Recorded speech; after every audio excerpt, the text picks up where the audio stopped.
நம்ம அம்மா கடல் அம்மா வான்முகந்த ஆதி நீயே ஆழி தாயே கடல் சூழ் உலகு காப்பதே அழகு என்று வான்முகந்த நீர் மலை பொழியவும் மலை பொழிந்த நீர் கடல் பரப்பும் என்று பட்டினைப்பாலை பாடுகிறது. குறிஞ்சியும் மலையும் மலை சார்ந்த இடமும் குறிஞ்சி, காடும் காடு சார்ந்த இடமும் முல்லை, வயலும் வயல் சார்ந்த இடமும் மருதம், கடலும் கடல் சார்ந்த இடமும் நெய்தல். இதிலே இந்த நெய்தல் நிலம் மனிதகுல வரலாற்றில் 4வது தாய்மடி என்பதை என் அன்பு பிள்ளைகள் அறிந்து கொள்ள வேண்டும். பறந்து விரிந்த கடல் பரப்பில் வாழ்ந்ததாலேயே நாம் பரதவர்கள் என்று அழைக்கப்பட்டோம். மீன் பிடிப்பதாலேயே காரண பெயரால் நாம் மீனவர்கள் என்று அழைக்கப்பட்டோம். நம் குடிப்பெயர் பரதவர்கள்தான். இந்த 4 நிலங்களில் இருந்துதான் இந்த மானுட குலம் உயிர்த்து தலைத்து இன்னைக்கு வளர்ந்து இருக்கிறது. 4வது தாய் நிலம் தாய்மடி நம்முடைய கடலும் கடல் சார்ந்த பரப்பும். 5வது நிலம் பாலை. அது இயற்கை நிலம் அல்ல, செயற்கை நிலம். முல்லையும் குறிஞ்சியின் முறைமையில் திரியின் நிலம் நடுக்குற்று நல்லியல்பு இழந்து பாலை எனும் படிமம் கொள்ளும் என்று நம்முடைய பாட்டனார் இளங்கோவடிகள் சிலப்பதிகாரத்திலே பாடி தந்திருக்கிறார். இப்போது கடல் உலகின் முதல் அதிசயம், சப்தமிடும் ரகசியம், கால வெள்ளம் தேங்கி நிற்கும் நீள பள்ளம், வாசிக்க கிடைக்காத வரலாற்றை எல்லாம் தின்று செரித்து நின்று சிரிக்கும் நிஜம் என்கிறார் நம்முடைய கவி பேரரசு வைரமுத்து அவர்கள் தண்ணீர் தேசத்திலே. இங்கே இந்த கடல் எப்படி உருவானது? 450 கோடி ஆண்டுகளுக்கு முன்பு சூரியனில் ஏற்பட்ட பெருவெடிப்பின் காரணமாக பிளந்து பிரிந்த துகள்கள் தான். அதில் ஒன்றுதான் இந்த பூமி. அதில் 400 கோடி ஆண்டுகளுக்கு முன்பு சூரியனில் இருந்து வெடிச்சு சிதறும் போது அங்கிருந்து வந்த நீராவி, இந்த பாறைகள், அதுகளில் இருந்து வழிந்து வந்த நீர் முதலில் நெருப்பு துகளாக இருந்து நாளடைவில் மேல்மட்டம் குளிர்ந்து நீர் உருவாகி பிறகு அந்த நீரெல்லாம் ஒரு இடத்தில் சேர்ந்து பெருங்கடலாக உருவாகிறது. இப்படித்தான் கடல் உருவாகிறது. எந்த கோள்களிலும் நீர் கிடையாது. நீர் இருக்கிற இடத்தில் தான் உயிரினம் உருவாகிறது. அது ஹைட்ரஜன் ஆக்சிஜன், H2O. ஹைட்ரஜன் 2 விழுக்காடும் ஆக்சிஜன் 1 விழுக்காடும் கலந்ததால் தான் இந்த நீர் உருவாகுது. அதில் மாறி ஆக்சிஜன் 2 விழுக்காடும் மூச்சுக்காற்று 2 விழுக்காடும் இந்த கரியவில் இந்த ஹைட்ரஜன் 1 விழுக்காடும் கலந்தால் நீர் உருவாகாது. அப்ப இயற்கையின் ஒரு பெரும் அதிசய விதி இந்த நீரை உருவாக்குகிறது. எத்தனையோ கோள்கள், ஆனால் ஒன்றில் கூட நீர் இல்லை. பூமி பந்தில் மட்டும்தான் நீர் உருவாகிறது. அதுதான் நம்முடைய கடல் அம்மா. இந்த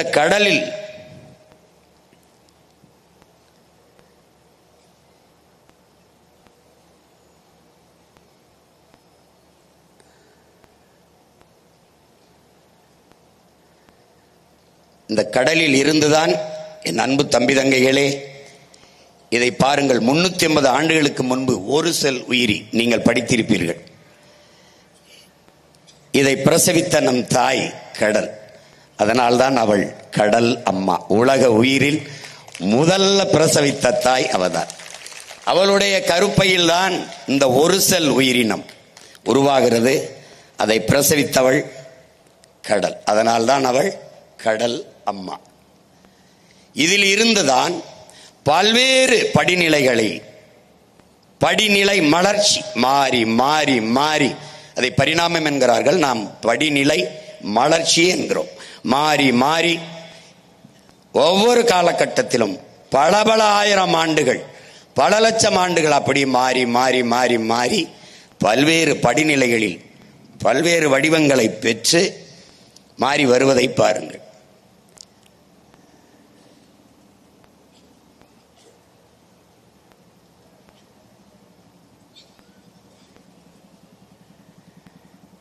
நிலப்பரப்பில் தோன்றிய எல்லா உயிர்களும் வளர்ச்சியடைய ஆதித்தாயான அந்த கடலே காரணமாக இருக்கிறார். அதனாலேயே அவள் நம்முடைய கடல் அம்மா. படிமலர்ச்சியை பாருங்கள். அடுத்த நிலை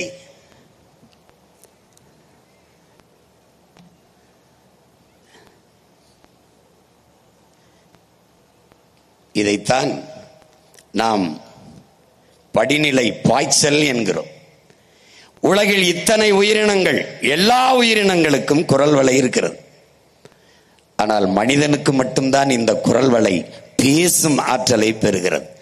இதைத்தான் படிநிலை மலர்ச்சியில் படிநிலையில் பெரும் பாய்ச்சல் என்று அறிவியல் குறிப்பிடுகிறது. இந்த பெரும் பாய்ச்சலை பெற்று இதில் ஆழ்ந்து கவனிக்க வேண்டும். உலகில் எத்தனையோ கோடான கோடிக்கணக்கான உயிரினங்கள், இதில் எந்த உயிரினத்தாலும் இந்த இயற்கை அன்னைக்கு பூமி தாய்க்கு அழிவில்லை, பேரிடர் இல்லை. கடைசியாக வந்த சமூக விலங்கு இந்த மனித மிருகத்தால் தான் இந்த பூமி தாய்க்கு இவ்வளவு பெரிய பேரிடரும் அழிவு. இதற்கு காரணம் அவனுடைய ஆசை அல்ல, பேராசை. அளவுக்கு ஆசைப்படாமல் அளவுக்கு அதிகமாக அவன் ஆசைப்பட்டதால் இந்த அழிவை நம் அன்னை எதிர்கொண்டிருக்கிறார். இங்கே தாய் தந்தை பார்க்கிறோம். சூரியன் தந்தை, கடல் நம் அம்மா தாய். இயற்கையின் இருவரின் இணைவிலே நீராவி ஆகி அப்படியே மேலே சென்று மேகமாய் உருமாறி இந்த பூமிக்கு மழையாக கொட்டுகிறது. அப்போ மழையை பிரசவித்த தாய் கடல், தந்தை சூரியன். அதனால்தான் அதை தந்தை என்றும் இதை தாய் என்றும் வணங்குகிறோம். நீங்கள் பார்ப்பீர்கள், ஆழ்கடலில் குளித்து ஆதி தந்தை சூரியனை இன்று வரை வணங்குகிறோம். இன்று வரை கதிரவன் வழிபாடு, ஞாயிறு வழிபாடு இருக்கிறது. அவர்கள் சூரிய நமஸ்காரம் என்கிறார்கள். நாம் சூரிய ஞாயிறு வழிபாடு, கதிரவனை போற்றுவோம் என்பதும். திங்களை போற்றுவோம். உங்களுக்கு புரியுதுன்னு ஞாயிறு போற்றுதும் ஞாயிறு போற்றுதும் பாடல் வருவது எல்லாம் பார்க்கிறீர்கள். இந்த மழை பொழியுது. இதைத்தான் நம்முடைய வள்ளுவ பெருமகனார் நீரின்றி அமையாது உலகு என்கிறார். நீர் இல்லை என்றால் புல்லு பூண்டு ஓன்னும் கிடையாது. அப்ப நீரின்றி அமையாது உலகு என்றால் கடலின்றி அமையாது நீர். புரியுதுன்னு நினைக்கிறேன். இப்ப இதயம் துடித்தது பார்த்தீர்கள். உலகத்தின் பூமியின் இதயம் கடல். மனித உடலில் இதயம் எப்படி ரத்தத்தை எல்லா நாளங்களுக்கும் பீச்சி, எல்லா இரத்த நாளங்கள் வழியே எப்படி உடலின் எல்லா உறுப்புகளுக்கும் பீச்சி ரத்தத்தை பம்ப் பண்ணி, அதாவது அழுத்தி தள்ளுகிறாளோ, அப்படி உலகில் எல்லா உயிர்களுக்கும் நீரை, அந்த உயிர்ப்பாலான நீரை பீச்சி தள்ளுபவள் கடல். அதனால் பூமியின் இதயமாக துடித்துக் கொண்டிருப்பது கடலம்மா. அவள் இல்லை என்றால் ஒண்ணுமில்லை. 70 விழுக்காடு கடல் தான். என் அன்பு தம்பி தங்கைகள் புரிந்து கொள்ள வேண்டும். இந்த பூமியில் 70 விழுக்காடு நீரால் நிரம்பி இருக்கிறது. மீதி 30 விழுக்காடு தான் தரைப்பகுதி. அதிலே 1/3 பங்கு காடு இருக்க வேண்டும். அப்படி என்றால் 20 விழுக்காடு தான் நிலப்பரப்பு. அந்த 20 விழுக்காட்டு நிலப்பரப்பில் வாழ்கிற இந்த மனித பதர்களால் தான் இவ்வளவு சிக்கல் இந்த பூமிக்கு வருகிறது. காட்டில் வாழ்ற விலங்குகளால ஒரு பிரச்சனையும் இல்லை, கடலுக்குள் இருக்கிற உயிரினங்களால ஒரு பிரச்சனையும் இல்லை. தரையில 20 விழுக்காட்டு தரையில் வாழுகிற இந்த தற்குறி கூட்டத்தால தான் இவ்வளவு பிரச்சனை வருது.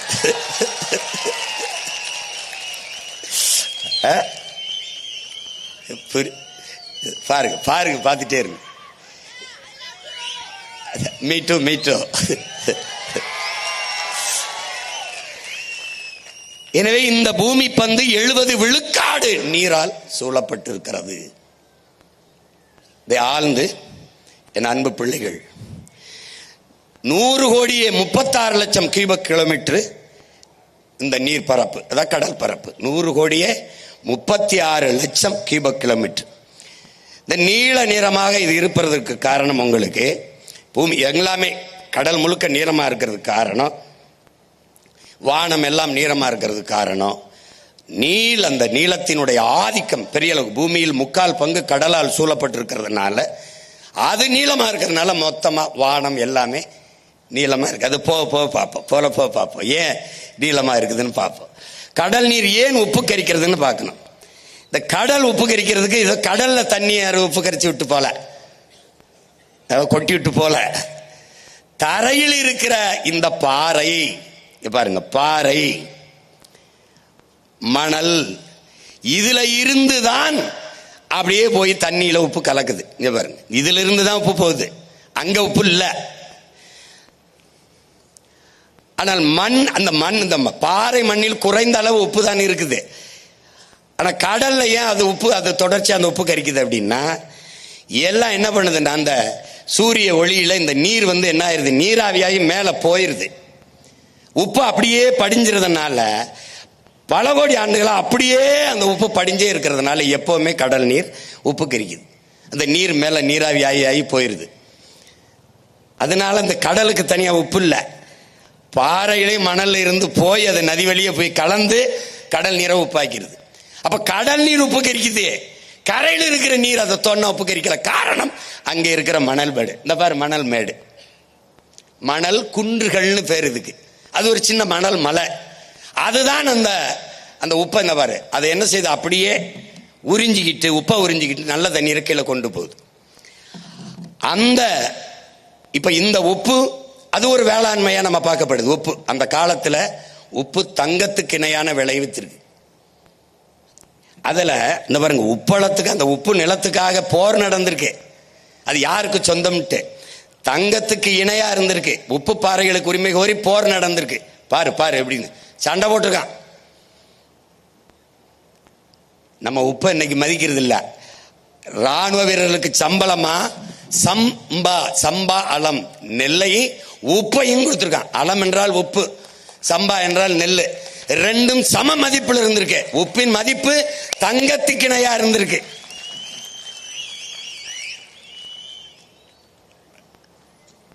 அப்ப இனிமே உப்பு வியாபாரியா தங்க வியாபாரி மாதிரி நீ பார்க்கணும். அதுக்கு உப்பில்லாத பண்டம் குப்பையில் இருக்கான் நம்ம முன்னோர்கள். இதுக்கு என்னன்னா, இது பார்த்துக்க, நீ வெளியில தான் அதிகமா மலைத்தொடரை நீ பாக்குற. 56,000 கிலோமீட்டர் கடலுக்குள்ள பெரிய மலைத்தொடர் இருக்கு. போதுவாரு, இந்த இவ்வளவு நீளமான மலைத்தொடர் தரையில இல்ல. ஏன்னா இதுதானே பெரிய பரப்பு, 70 விழுக்காடு கடல் தானே. 56,000 கிலோமீட்டர். இதிலே அதிகப்படியாக ஆக்சிஜனை உள்ள ஒரு அருங்காட்சியகம் இருக்குது பூரா உயிரினங்கள். இதுல 25 விழுக்காடு கடலுக்குள்ள வாழ்கிற உயிரினத்தை தான் இதுவரை கண்டுபிடிச்சிருக்கோம். 75 விழுக்காடு உயிரினங்கள் இன்னும் கண்டுபிடிக்கப்படவே இல்லை. 100 கோடிக்கு மேற்பட்ட உயிரினங்கள் கடலுக்குள்ள வாழும்ன்றான். 100 கோடிக்கு மேற்பட்ட உயிரினங்கள் யாரும் கண்டுபிடிக்கல. இந்த 25 விழுக்காடு தான் கண்டுபிடிச்சிருக்கான். அது நாம சாப்பிடுற இந்த எறாச்சூரா, இந்த என்ன சொல்றது, நண்டு, இந்த மீன் வகைகள்ல வேணா அதை தான் நம்ம நினைச்சுக்கிட்டு இருக்கோம். இப்ப உப்பை தந்தது யாரு? கடல். முதல்ல உப்பு, கடல்ல இருந்து உப்பு தந்துருச்சு. அடுத்து யாரு? உணவு.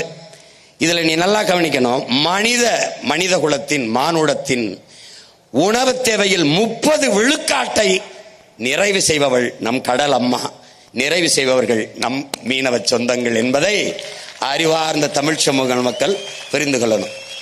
அப்ப 30 விழுக்காடு நில வேளாண்மை, மறுபடி அந்த ஆடு மாடுகள் இதெல்லாம் போக கடல் உணவு மட்டும் 30 விழுக்காடு மனித உணவு தேவையை நிறைவு செய்து. அடுத்தது பவளத்திட்டுகள், பவளப்பாறுகள். இங்க பாரு, இந்த பவளம் என்பது ஒரு பெரிய அரிய உயிரினம். இது என்ன செய்யுதுன்னா, இதன் மூலமா தான் இந்த ராமேஸ்வரம் மண்டபம் பகுதியில் தான் இது அதிகம் அந்த பவளப்பாறைகள் இருக்கு. மற்ற இடத்துல அதிகமா இல்லை. எங்க மன்னார்ல இருக்கு இந்த பவளத்திட்டுகள். இது என்ன ஆயிருதுன்னா, வேகமாக இந்த கடல் அலையை புறம் தடுத்து தடுத்து கரையை கரைக்காம, கரையில பெரும் அலை மோதி கரையை கரைக்காம தடுக்குது. உள்ள ஒரு காடு மாதிரி இருக்கு, பவளக்காடுன்னு அதுக்கு பேர். இந்த காடுகளுக்கு உள்ளதான், இந்த பவள பாறைகளுக்கு உள்ளதான் பல உயிரினங்கள், கடல்வாழ் உயிரினங்கள் முட்டையிட்டு குஞ்சு பொரிச்சு தன்னுடைய இனப்பெருக்கத்தை செய்து பெரும்பங்கு ஆற்றுது இந்த பவளப்பாறை. அதனாலதான் இந்த பவள காடுகள் என்று சொல்றோம். கடற்கரையை, சுற்றுச்சூழலை பாதுகாப்பதில் பெரும்பங்கு இந்த பவளப்பாறைகளுக்கு உண்டு. கடல் அரிப்பை தடுக்குது. இது எல்லாவற்றுக்கும் மேலாக இங்கே பவளம், முத்து சிப்பியில் இருந்து வருது, பவளம் இந்த பாறையில் இருந்துதான் நமக்கு கிடைக்கிறது. இதை வெளியிலே, தரையிலே, நிலத்திலே எப்படி காடுகள், மலைக்காடுகள் என்று சொல்லுகிறோமோ, இந்த பவள காடுகளை நாம் கடலின் மலைக்காடுகள் என்று அழைக்கிறோம். இது எப்படி இங்கே வெளியில மழை பெய்யறதுக்கு இந்த காடு அவசியமோ, அப்படி கடலுக்குள்ளே இருக்கிற பவளப்பாறைகளை, பவளக்காடுகளை நாம் கடல் மலைக்காடுகள் என்று அழைக்கிறோம். இப்ப இந்த மாசுகளால் இந்த பவளத்திட்டுகள் எப்படி அழியுது அப்படிங்கிறத நம்ம அப்புறம் பார்க்கிறோம். இது என்ன செய்து பாரு, அந்த பவளப்பாறையில் அழிக்குது. இது கண்டல்லாம் அலையாத்தி காடுகள், இலக்கியத்தில் நமக்கு கண்டல்னு பேர். இப்போ 2000 ஆண்டுகளுக்கு முன்பு இந்த அலையாத்தி காடுகள் நம்மளுடைய வாழ்க்கையோடு இணைந்து வந்திருக்குங்கிறது சங்க இலக்கியம் சொல்லுது. இந்த கண்டல், இந்த அலையாத்தி காடுகள் கடலுக்கும் நிலப்பரப்புக்கும் இடையே, நீர்ப்பரப்பு கடலுக்கும் நிலப்பரப்புக்கும் இடையே இருக்கிற ஆறுகளில், கரையோரங்களில் இந்த அலையாத்தி காடுகள் இருக்குது. இந்த அலையாத்தி காடுகளின் சிறப்பு என்ன அப்படின்னு பார்த்தீங்கன்னா, எல்லா உயிரினமும், எல்லா செடி கொடி மரமும் நன்னீரில் தான் வளரும், உப்பு நீரை உட்கொண்டு வளராது, உப்பு நீரில் வளராது. ஆனால் உலகிலேயே உப்பு நீரில் வளர்ந்து வாழ்கிற ஒரே செடி இந்த அலையாத்தி காடுகள் தான். இது பெரும் அதிசயம். இந்த அலையாத்தி காடுகள் அந்த கரையோரங்களில் இருக்கிற பல உயிரினங்களின் ஒரு கூட்டு தொகுப்பு அலையாத்தி காடு. இதுல பவளப்பாறை எப்படி பணியை செய்கிறதோ அப்படி வேகமாக அந்த கடல் பெரும் பெரும் அலைகள் கரையை அரிக்காமல், கடற்கரையை அழிவை சந்திக்காமல் வாழுகிற அந்த இடத்தில் அது பெரிய அரணாக இருந்து அலையை ஆத்தி, அலையை அந்த வேகத்தை கட்டிப்படுத்துவதாலேயே அது அலையாத்தி காடு என்று காரண பெயரால் அழைக்கப்படுகிறது. ஆனால் அதற்கு இலக்கிய பெயர் கண்டல் தான். அதுதான் அதற்கு பெயர். அலையை ஆத்துவதால், நீரை ஆத்திரம், பாலை ஆத்திரம், சூடா இருக்கிற தேநீரை ஆத்திரம், அது மாதிரி வேகமாக வருகிற அலையை ஆத்துது. அதனால அலை ஆத்தி அது காடு. இப்ப இந்த அலையாத்தி காடுகளில் இருக்கிறது என்னன்னா, எப்படி பவளக்காடுகளில், பவளப்பாறைகளில் கடலுக்குள் வாழ்கிற பல உயிரினங்கள், மீன், நண்டு, நத்தை எல்லாம் அதுல முட்டையிட்டு குஞ்சு பொரிக்குதோ, அப்படி இந்த அலையாத்தி காடுகளின் வேர்களில் இறால், நண்டு போன்ற மீன் வகைகள் அங்கேயே தங்கி முட்டையிட்டு குஞ்சு பொரிச்சு தன்னுடைய இனப்பெருக்கத்தை செய்து. அப்போ அலையாத்தி காடுகளின் பங்கு பாரு, நண்டு இந்த வேர்க்குள்ள போறத பாரு, இதுக்குள்ளதான் வாழுது. இந்த இயற்கையின் சீற்றங்களால இந்த கடற்கரை கிராமங்களை அழியாமல் பார்த்துக் கொள்வதில் பெரும் பங்கு இந்த அலையாத்தி காடுகளுக்கு இருக்கு. இப்ப இந்த அலையாத்தி காடுகள் அழிவதை நீ பார்க்கிற. இதற்கு காரணம் என்ன உனக்கு தெரியும். நச்சு கழிவுகளை கொட்டுவது, இது ஒரு பொருட்டாவே நீ நினைக்கிறது இல்லை. அலையாத்தி காடு அது ஏதோ ஒரு செடி, ஒன்னத்துக்கு உதவாத ஒரு செடின்னு நினைக்கிற. உனக்கு இதெல்லாம் எப்படி வரணும், உனக்கு பூக்கணும், காய்க்கணும், பழங்கள் தொங்கணும், அதை தான் நீ மரம், அதை தான் செடின்னு நினைப்ப. இதை நீ இது பொருட்டா கருதுறது இல்லை. அது செத்துச்சுன்னு வச்சுக்க, மொத்தமா நீ செத்துருவாங்கிறத உனக்கு காலை உணர்த்தும். அப்புறம் நீ என்னை தேடுவேன், இங்க பாரு தேடுவேன். இப்ப இதுல இந்த அலையாத்தி காடுகள் போல இந்த மண் குன்றுகள், இந்த கண்டல் மண் குன்று, இப்ப சொன்ன மீன் எப்படி அந்த நீரை தடுக்குது, அந்த உப்பை உறிஞ்சிட்டு அது எப்படி நீரை சேமிக்குது, இந்த மண் குன்றுகள் இதுக்கு பேர். இந்த மண் குன்றுகளை இவர்கள் எப்படி எப்படி சுரண்டி தின்றுருக்கான் பாரு, பார்த்த எப்படி வெற்றிக்கான் பாத்தியா. இந்த மண் குன்றுகளை புதிய புதிய தொழிற்சாலை அமைக்கிறோம், நச்சாலைகள் அமைக்கிறோம்ட்டு இந்த மண் குன்றுகளை எல்லாம் அழிக்கிறான். இப்ப குறிப்பா குடிநீர், கடல் நீரை சுத்திகரிக்கிறேன்னு ஒரு ஆலையை கட்டினான இந்த மண் குன்று மேலதான் கட்டுறான், அதை சிதைச்சிட்டு தான் கட்டுறான். அப்பதனால ஒவ்வொன்றுமே பேராபத்தை உருவாக்கி கொண்டு வருகிறது. இப்ப அலையாத்தி காடு, பவளக்காடு, இந்த மண் குன்று, இதையெல்லாம் பார்க்கும்போது நீ எதையோ கும்பிடுற விழுந்து இதை ஒரு தடவை கும்பிட பழகிக்க. இப்ப பாரு, இப்ப உயிர், இப்ப இதுல நீ என்ன கவனிக்கணும்னா, உப்பு தந்தது யாரு? அவதான். உணவு தந்தது யாரு? அவதான். இப்ப என்ன பார்க்க போற? உயிர். இந்த உயிரை தருவது யார் என்று நீ நினைக்கிறாய்? பாரு யாருன்னு பாரு. ஆக்சிஜனை தர்றது யாருன்னு பாரு. உலகில் அமேசான் காடு, அது பூமியின் நுரையீரல்ங்கிறான். அமேசான் மலைக்காடுகளை நுரையீரல்ங்கிறான், பூமியின் நுரையீரல்ங்கிறான். உலகில் இருக்கிற மொத்த காடுகளும் சேர்ந்து 20 விழுக்காடு தான் உனக்கும் எனக்கும் உலக உயிர்களுக்கும் மூச்சு காற்றை தருது.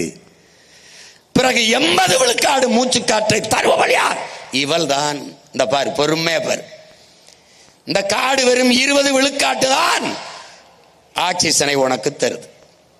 இந்த கடலுக்குள்ளே இருக்கிற என் அன்பு தம்பி தங்கைகளே, இதை பாருங்கள். இவதான் ப்ளூ கிரீன் ஆல்கே, தமிழ்ல நீல பச்சை பாசி.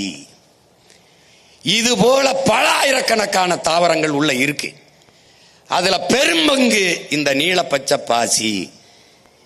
இதில் இருந்துதான், இங்க பாருங்க, இதிலிருந்துதான் அதிகப்படியான மூச்சு காற்று, உயிர் காற்று, ஆக்சிஜன் மேல வருது. இந்த 80 விழுக்காடு கடலுக்குள்ள இருந்தா வருது. நம்ம இதுவரை என்ன நினைச்சிருப்பீங்க நீங்க? நம்மளே என்ன நினைப்போம்? மரம் தான், ஆலமரம், அரச மரம், இந்த காடுகள் இதில் இருந்து தான் நமக்கு மூச்சு காற்று வருதுன்னு நினைக்கிறோம். அது வெறும் 20 விழுக்காடு தான். ஆனால் 70 விழுக்காடு நீரால் நிரம்பி இருக்கிற கடலுக்குள் இருந்துதான் நமக்கு இந்த மூச்சு காற்று வருது. 50 80 விழுக்காடு மூச்சு காற்றை தருகிற ஒரு பெரும்பணியை செய்வது கடல். அதில் இருக்கிற அந்த நீலப்பச்சை பாசி. இப்ப அது மாசுபடுது பாரு. இதெல்லாம் அந்த வாடி இருக்குல்ல, என்ன நினைக்கிற? நீலப்பச்சை பாசி. எதனால நினைக்கிற? நீ எல்லாத்தையும் கொண்டு போய் இங்க கொட்டுற, எல்லாத்தையும். அது ஒன்னொன்னா சொல்லிக்கிட்டு வரேன். எதனால இந்த பச்சை பாசி சாகுதுன்னு? யாரை கொல்ற? உன்னுடைய நுரையீரலை கொல்ற, உன்னுடைய இதயத்தை கொல்ற. பாரு, நீ பார்த்துக்கிட்டே வா. காற்று மாசு. இந்த காற்று எதனால மாசுபடுது? இந்தியாவின் தலைநகர் டெல்லியில, இந்த துணைக்கண்டத்திலே அதிகமாக காற்று மாசுபட்டிருப்பது இந்தியாவின் தலைநகரில். அடுத்து சென்னை. அதுவும் தீபாவளி நேரத்தில் 400 விழுக்காடு 350 விழுக்காடு காற்று மாசுபட்டதுன்னு சொல்லுவான். காரணம் என்ன? உன் பட்டாசு.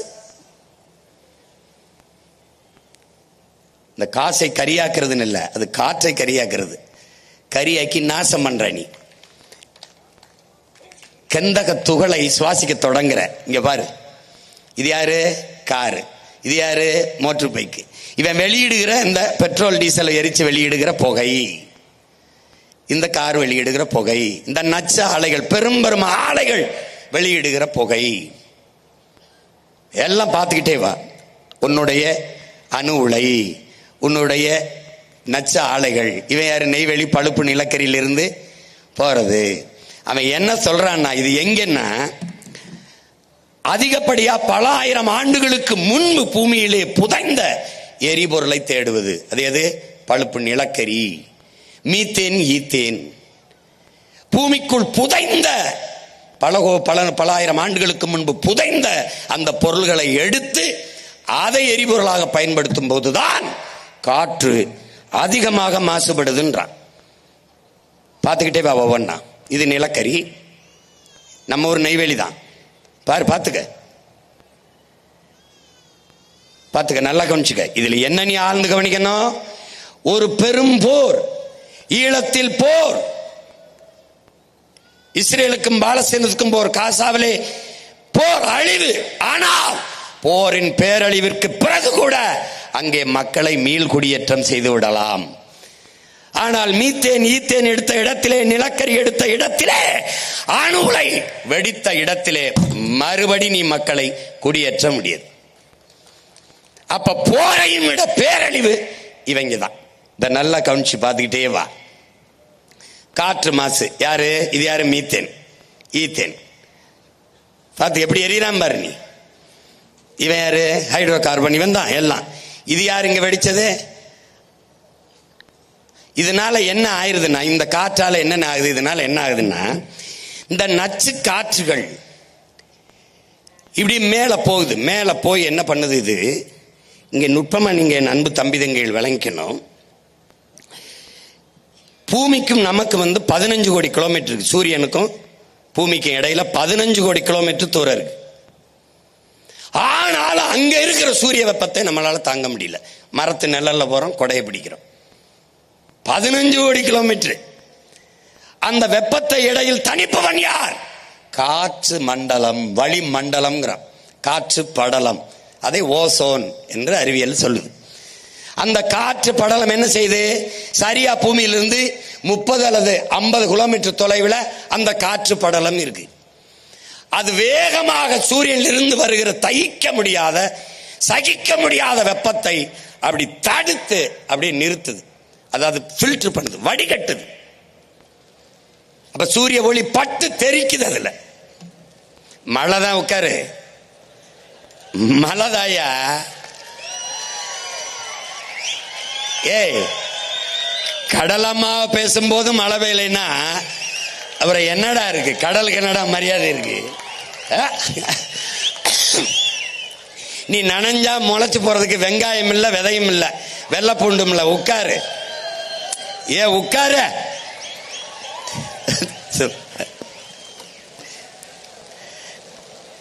டேய்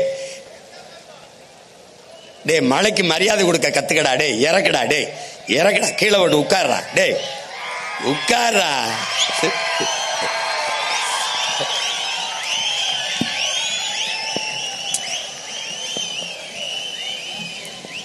ஒரு தொப்பிதான்.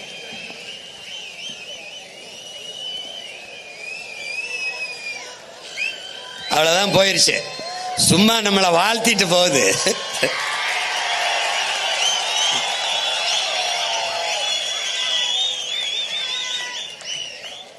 டேய் இதெல்லாம் தூக்காதரா. மாநாட்டுக்கு மரியாதை இல்லடா. கடலை பேசுறோம், மழைய பேசுறோம், இப்படி தூக்கி உட்கார்றா. முதல்ல வச்சுக்க தேவை.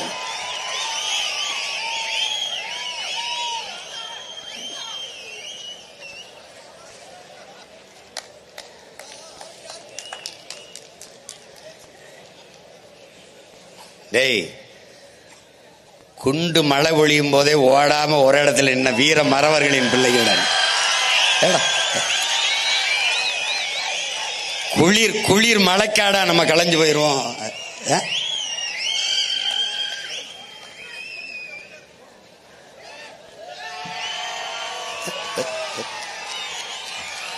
போடுப்பா, போடு.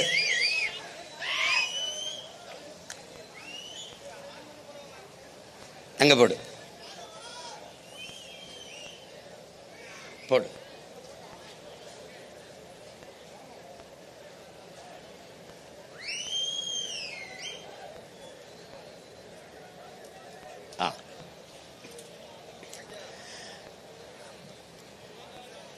இப்போ பூமியிலிருந்து சரியா 30-50 கிலோமீட்டர் தூரத்தில் இந்த பாரு, இந்த காற்று படலம், காற்று படலம், அந்த ஓசோன் படலம்ங்கிறோம். இதுதான் அங்கிருந்து வருகிற சூரிய வெப்பத்தை தடுத்து அந்த வெப்பத்தை தணிக்கிறது. அங்கே ஏற்படுகிற நிறப்பிரிகை உங்களுக்கு பார்க்குற. இப்போ நீ வானவில்லாம் பார்க்குற, அதில் எல்லா வண்ணமும் தெரியும், வெள்ளை தெரியாது. இந்த பாரு, இந்த வானவில்ல எல்லா வண்ணமும் தெரியுது பாரு, ஆனால் வெள்ளை தெரியாது. ஆனால் வெள்ளையும் அதில் இருக்கு, வெள்ளையும் அதில் இருக்கு, ஆனால் உன் கண்ணுக்கு தெரியாது. ஏன்னா அந்த நீல நிற வண்ணம் ஆதிக்கம் செலுத்திடுது. அதனாலதான் வானமும் கடலும் முழுக்க நீளமாக தெரிகிறது. காரணம் அதுதான். பாரு, முழுக்க நீளமா தெரியுது. அது அதிகப்படியாக ஆதிக்கம் செலுத்திடுது. இப்ப இந்த இடத்துல அங்கிருந்து வருகிற வெப்பத்தை தனித்து நம்மளால் தாங்கிக் கொள்ளக்கூடிய வெப்பமாக மாற்றுகிற பணியை அந்த காற்று வளிமண்டலம், காற்று படலம் செய்யுது. அதுக்கப்புறம் அங்கிருந்து வருகிற வெப்பத்தையும் நம்மளால் தாங்க முடியாது. பொசுங்கி எரிஞ்சு செத்து போயிடுவோம். அப்ப அதை யார் தடுக்கிறது? இந்த மரங்கள். பார்க்கிற இது ஏன் பழுப்பா காட்டியிருக்கேன்னா, நீ எந்த செடியும் கொடியும் எந்த மரமும் துளிர்க்கும் போது பழுப்பு நிறத்தில் தான் இலை துளிர்க்கும். அது செத்து அது கருகி கீழே விழும்போது பழுப்பு நிறத்தில் தான் விழும். பிறகு எப்படி பச்சை ஆகுதுன்னா, இங்க பாரு, எப்படி பச்சை பழுப்பு நிறமா தான் இருக்குது பாரு. ஆனா கடை என்ன எதனாலன்னா, அங்கிருந்து வருகிற சூரிய ஒளியை அந்த மரம் தடுக்குது. தடுத்து அந்த பாரு, அது இங்க இலை இது எல்லாம் என்ன செய்யுது, சூரியனிலிருந்து வந்த ஸ்டார்ச் அதை உறிஞ்சுது, உட்கொள்ளுது. அதுல இருக்கிற சர்க்கரையை உறிஞ்சு தன் உணவுக்கு எடுக்குது பாரு. எடுக்கும் போது அதுல இருக்க பச்சையம் அதை எடுத்து உள்ள வந்தோடனே இலை தலை எல்லாம் புல்லு பூண்டெல்லாம் பச்சையா மாறிடுது. ஆனா செத்து விழுகும்போது, உயிரற்று விழும்போது இது மாதிரி விழுகுது. அப்ப இடையில அது பச்சையா இருக்க காரணம், அது சூரிய ஒளியில் அங்க இருக்கிற சர்க்கரையை உறிஞ்சி தன் உணவுக்கு சாப்பிடுது. அது சாப்பிடும் போது வெப்பத்தை உணவா உட்கொண்டு வெப்பத்தின் அளவை குறைக்குது. குறைக்கிறதுனால மரத்துக்கு கீழே நாம் நிற்கும் போது வெப்பம் நம்மளை தாக்காம குழு குழுன்னு இருக்குது, நிழலா இருக்குது. அப்ப யாரு பெரிய வேலையை செய்யறது? யாரு? இந்த காற்று படலம். அதை தந்தவள் கடலில் இருந்து போற அந்த ஆக்சிஜன், அந்த மூச்சு காற்று வளிமண்டலத்தை உருவாக்கிய கடலம்மா தரையிலே இருக்கிற இந்த மரம். இப்ப கடலுக்கு என் மாநாடு சீமானவன் தம்பி தங்கைகளும் போடுறாங்க, மரத்துக்கு என் மாநாடு சீமானவன் தம்பி தங்கையும் போடுறாங்கன்னு இந்த அறிவு கட்ட, இந்த கேடு கட்ட, கேவலம் கட்ட இனி எவனும் கேட்க மாட்டான்னு நினைக்கிறேன். சரிதானே? சரிதானே? கேட்டா எவனாவது பேசுனா என்ன சொல்லு, இரு உங்களுக்காக ஒரு மருத்துவமனை கட்டுறோம், பெரிய பைத்தியக்கார மருத்துவமனை சொல்லி.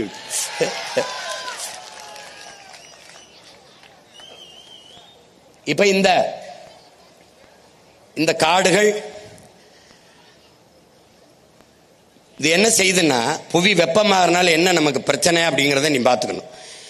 இது என்ன செய்யுதுன்னா, பூமிக்கு மேல இந்த நச்சு காற்றுகள்லாம் இருக்கு பாத்தியா, இந்த நச்சு காற்று எது, மீத்தேன், ஈத்தேன், இந்த ஹைட்ரோ கார்பன் எடுக்கிறது, இந்த நெய்வேலி பழுப்பு நிலக்கரி இதுல இருந்து போறது, அணு உலை, இந்த என்ன சொல்றது, இந்த நச்சாலைகள், உர தொழிற்சாலை, இது எல்லாத்திலும் இருந்து போது பாரு. இந்த அனல் மின்சாரம், இந்த அணுக்கழிவு எல்லாம் மேல போகுது பத்தியா, காற்றாகி இந்த கார் வெளியிடுகிற, மோட்டர் பைப் வெளியிடுற, சிப்காடுங்கிற தொழிற்சாலை, இது எல்லாம் போற இந்த காற்றுகள் எல்லாம் என்ன செய்யுதுன்னு பாத்தீங்கன்னா, இங்க இந்த பூமியிலிருந்து சரியா ஒரு 15 கிலோமீட்டர்ல போய் காற்றிருக்கேன் பத்தியா, கருப்பா ஒரு போர்வை மாதிரி படலை மாதிரி படந்துக்குது. அதுக்கு மேல 50 கிலோமீட்டர்ல ஒரு காற்று படலம் இருக்கு, அதுக்கு கீழே ஒரு கருப்பு படலம் இருக்கு. இந்த படலத்தை உருவாக்கியவன் யார்? நம்ம தான். எது? இந்த நச்சு ஆலைகளில் இருந்து வெளியாகிற இந்த கரும் புகை, ஏசி, இந்த குளிர்சாதன பெட்டி, இந்த நீராவி, இது எல்லாம் கலந்து போய் சேர்ந்து சரியா பூமியிலிருந்து 15 கிலோமீட்டர்ல இப்படி கருப்பா நின்னுக்கிறது. இதனால என்ன பிரச்சனை என்ன பிரச்சனைனா, சூரியனிலிருந்து வருகிற வெப்பம், பகலில் இருக்கிற வெப்பம் இரவில் நீல அலை கதிர்களாக மேலெழுந்து சென்று போய் குளிர்ந்துருது. ஆனால் இந்த பகலில் வருகிற சூரிய வெப்பம் இரவில் நீலலை கதிர்களாக மேலே எழுந்து செல்கிற போது அதை மேலே போக விடாமல் இந்த கருப்பு போர்வை போட்டு போர்த்தியதை போல இந்த புகை, இந்த படலம் என்ன செய்து, இந்த தூசிகளால், இந்த நச்சு புகைகளால் உருவான படலம் திருப்பி பூமிக்கு அனுப்பிடுது. நன்கு என் தம்பி தங்கைகள், என் பேரன்பு மிக்க பெற்றோர்கள் புரிந்துக்கணும். இது பூமிக்கு திருப்பி அனுப்புறதுனால என்ன ஆயிருதுன்னா, இந்த வெப்பம் மேலே போகாமல் பூமியிலே நிரந்தரமாக தங்கி விடுவதால் பூமி வெப்பமாகிறது, புவி வெப்பமாகிறது. புரிஞ்சிச்சா? இந்த புவி வெப்பமாவதால் என்னென்ன பிரச்சனை? பருவ நிலை, கால நிலை மாறிடுது. அதனால என்னென்ன பிரச்சனை இப்ப பாரு. காலநிலை,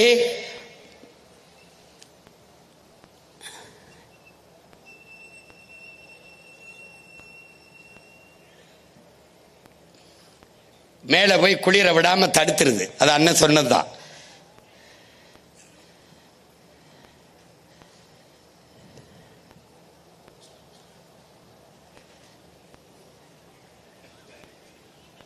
இப்ப பாரு, புவி வெப்பமாவதால் என்னென்ன பிரச்சனைன்னு நீ கேட்கும்போது உனக்கு விளக்குறேன் பாரு அண்ணன். இந்த பூமி வெப்பமாகிறதுனால இப்ப என்ன செய்யுது, பூமியில பெரும்பங்கு யாரு? கடல் நீர். அது கொதிக்க ஆரம்பிக்குது, அது வெப்பமாகுது. இந்த கடல் நீர் வெப்பமாகும் போது பாரு, இந்த உலை கொதிக்குது, அந்த கடல் வெப்பமாகுது, கொதிக்குது, இங்க பாரு கொதிக்குது. இப்ப நீ என்ன புரிஞ்சுக்கணும்னா, இந்த வெந்நீர்ல ஒரு உயிரோட ஒரு மீனையோ ஒரு எதையோ ஒன்று போட்டினா என்ன போகும்? செத்து போகும். அப்போ கடல் அளவுக்கு அதிகமாக கொதிக்கும் போது என்ன ஆயிருது? கடலுக்குள்ள இருக்கிற பல கோடிக்கணக்கான உயிரினங்கள் செத்து போகுது. அதிலே நமக்கு மூச்சு காற்றை தருகிற செடிகளும் அந்த நீல பச்சை பாசி அந்த மாதிரி போகலாம், அதுவும் செத்து போகுது. அளவுக்கு அதிகமான வெப்பம். இப்ப புவி வெப்பமாகுதுனால பருவநிலை மாறுவதால காற்று அழுத்தம் உருவாகுது. இந்த உருவாகுது பாத்தியா? உருவாவதனால என்ன பிரச்சனை என்றால் பருவ மழை என்ற ஒன்று இல்லாம போயிருது. இப்ப பருவமழை பெய்யும், இந்த நேரத்தில் வெள்ளம் வரும், தேக்கி வச்சுக்கணும், இந்த நேரத்தில் விவசாயம் பண்ணலாம், வேளாண்மை செய்யணும் அப்படிங்கிறது மாறிடுது. அப்ப என்ன ஆயிருது? பருவநிலை மாறுவதால் பெரும் மழை, புயல் மழை என்று ஆயிருது. பருவமழையே இல்லை, பருவமழை கிடையாது. இந்த பருவமழை பொய்யாகி போய் புயல் மழை, பெரும் மழை, இது ரெண்டு தான் இருக்குது இங்க பூமியில். இனி இது ரெண்டுக்கு தான் வாய்ப்பு இருக்கு. காரணம் என்ன? புவி வெப்பமாகுது. இப்ப பருவநிலை மாறுது, பருவநிலை மாறுது, காலநிலை மாறுது என்று எல்லோரும் பேசுவான். அது மாறல. மாற்றினது யார்? இந்த மனித பதர்கள் தான். இதை நல்லா விளக்கணும். அதை மாற்றினவன் நாம் தான், அது மாறல. இப்ப எப்படி ஓலை கொதிக்குதோ, கீழே அடுப்பை எரிச்சு நெருப்பை எரிக்கும் போது மேலே வந்த பானையில ஊத்தி வச்ச தண்ணீர் நெருப்பு தாங்காமல் கொதிச்சு பொங்கி கீழே விழுதோ, அப்படி வெப்பம் தாழாமல் கடல் பொங்கி மேலே எழுந்து ஒரு நாள் வரும். எப்படி பானையில கொட்டுச்சோ அப்படி வரும். வரும்போது என்ன ஆகும்னா 70 விழுக்காட்டு கடல் நீர் பொங்கி 30 விழுக்காட்டு நிலப்பரப்பில் வரும்போது தரையில் இருந்து சரியா 3 கிலோமீட்டருக்கு தண்ணி தான் இருக்கும். இப்ப நான் சொல்றது நடக்குமா நடக்காதுன்னு நினைக்கிறேன்?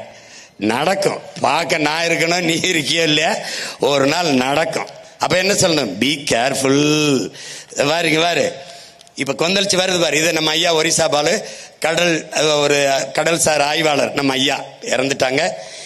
இவங்க என்ன சொல்றாங்க? ஏற்கனவே நம்முடைய சொல்லிருக்க பகுருளி ஆற்றனன் பல்மலை அடுக்கத்து குமரிக்கோடும் கொடுங்கடல் கொள்ள நம்முடைய பாட்டனார் இளங்கோவடிகள் சிலப்பதிகாரத்தில் பாடியிருக்காரு. ஏற்கனவே பகுருளி ஆற்றுடன் பல்மலை அடுக்கத்து குமரிக்கோடும் கொடுங்கடல் கொள்ள, கடல் கொன்றுச்சு, குமரி கண்டம்னு ஒண்ணு கடல் கொன்றுச்சுங்கிறாங்க. இப்ப அது மாதிரி எங்கேயாவது நடந்திருக்கான்னா, இந்த கீழடியில் உனக்கு 2600 ஆண்டுக்கு முன்னாடி இருந்து தோன்றான் பூம்புகாருக்குள் பெரிய கடல்கொள் நகரம் இருக்குன்றார். அதுக்கு சான்று ஐயா நம்ம ஐயா ஒரிசா பால் அவர்கள் காட்டியிருக்காங்க. உள்ளுக்குள்ள கடலுக்குள்ள ஒரு பெருநகரம் மூழ்கி இருக்குடான்னு. அது போல ஒரு ஆழி பேரலை வந்ததே உன்னால தாங்க முடியல. அப்ப கடல் பொங்கி வெளியில் வரும்போது 70 விழுக்காட்டு நீர், நீ 30 விழுக்காட்டு நிலப்பரப்பு அவள் மூடினால் 3 கிலோமீட்டர் உயரத்திற்கு நீரால் நீ மூழ்கடிக்கப்படுவாய். அதுதான் இது. இப்ப இது என்னன்னா, இந்த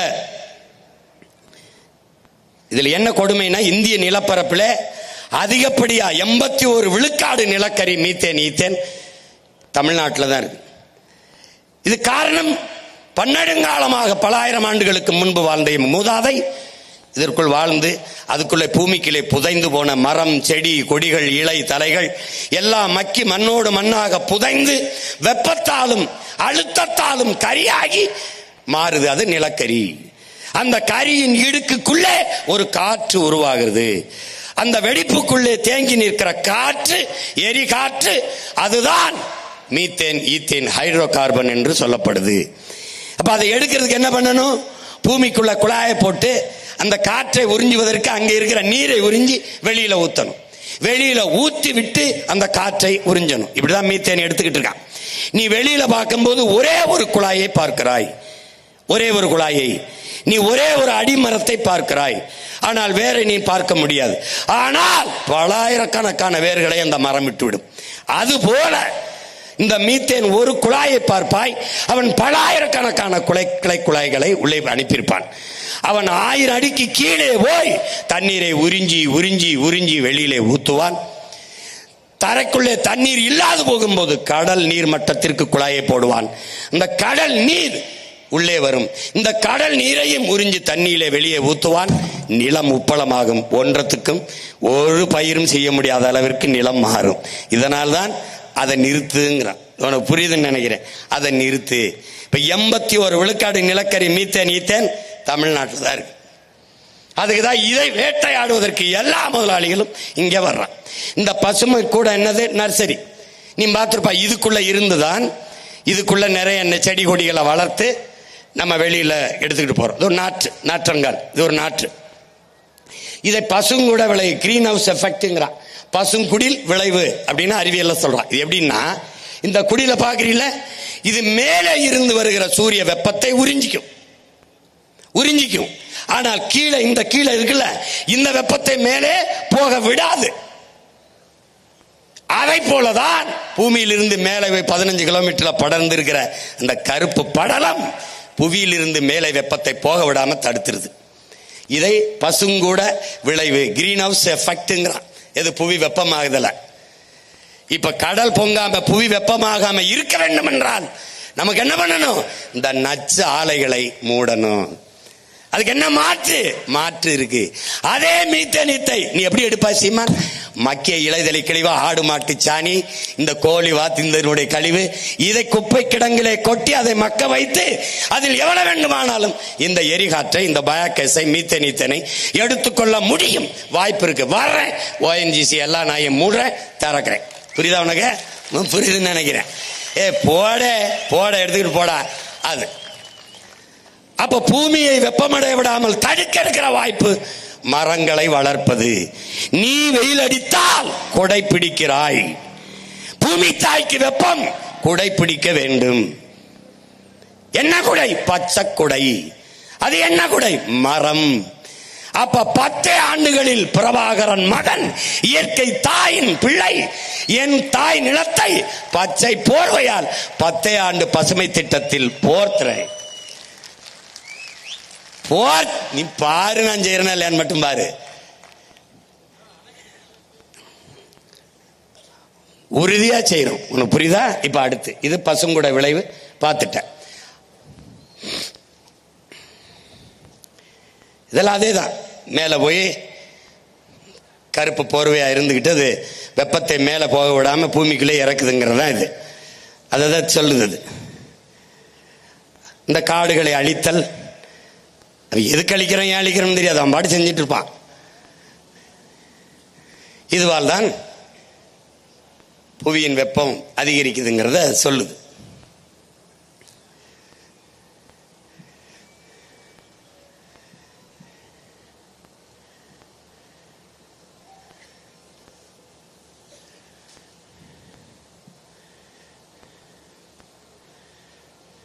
இதுல என்ன சொல்ல வருதுன்னா, இந்த பூமியிலிருந்து நம்ம எடுக்கிற மீத்தேன் ஈத்தேன் இருக்குல்ல, அதன் அளவு குறைவு.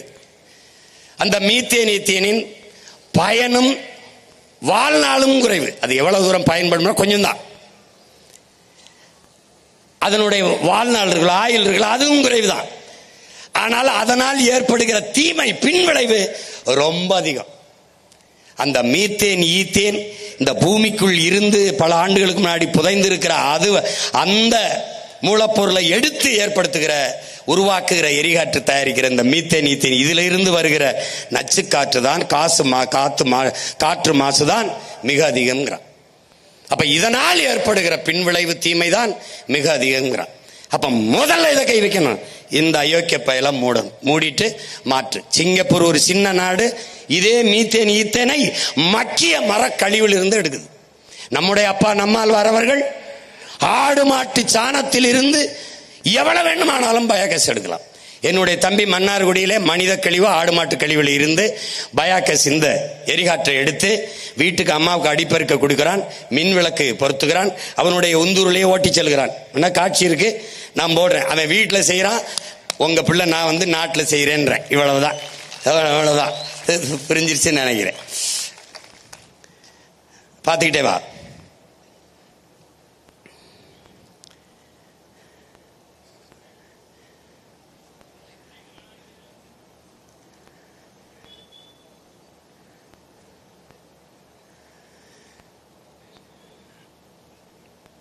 அது மிகப்பெரிய பேரழிவை ஏற்படுத்துங்குது.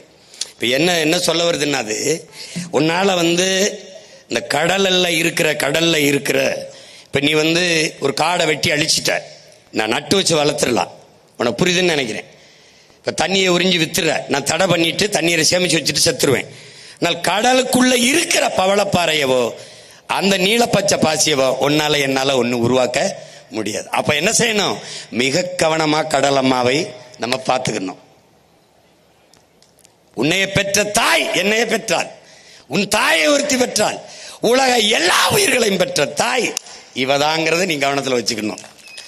அப்ப அவளை எவ்வளவு தூரம் போற்றணும் பார்த்துக்க. சும்மா வெறும் வெற்று வார்த்தையில கடலம்மா இல்ல.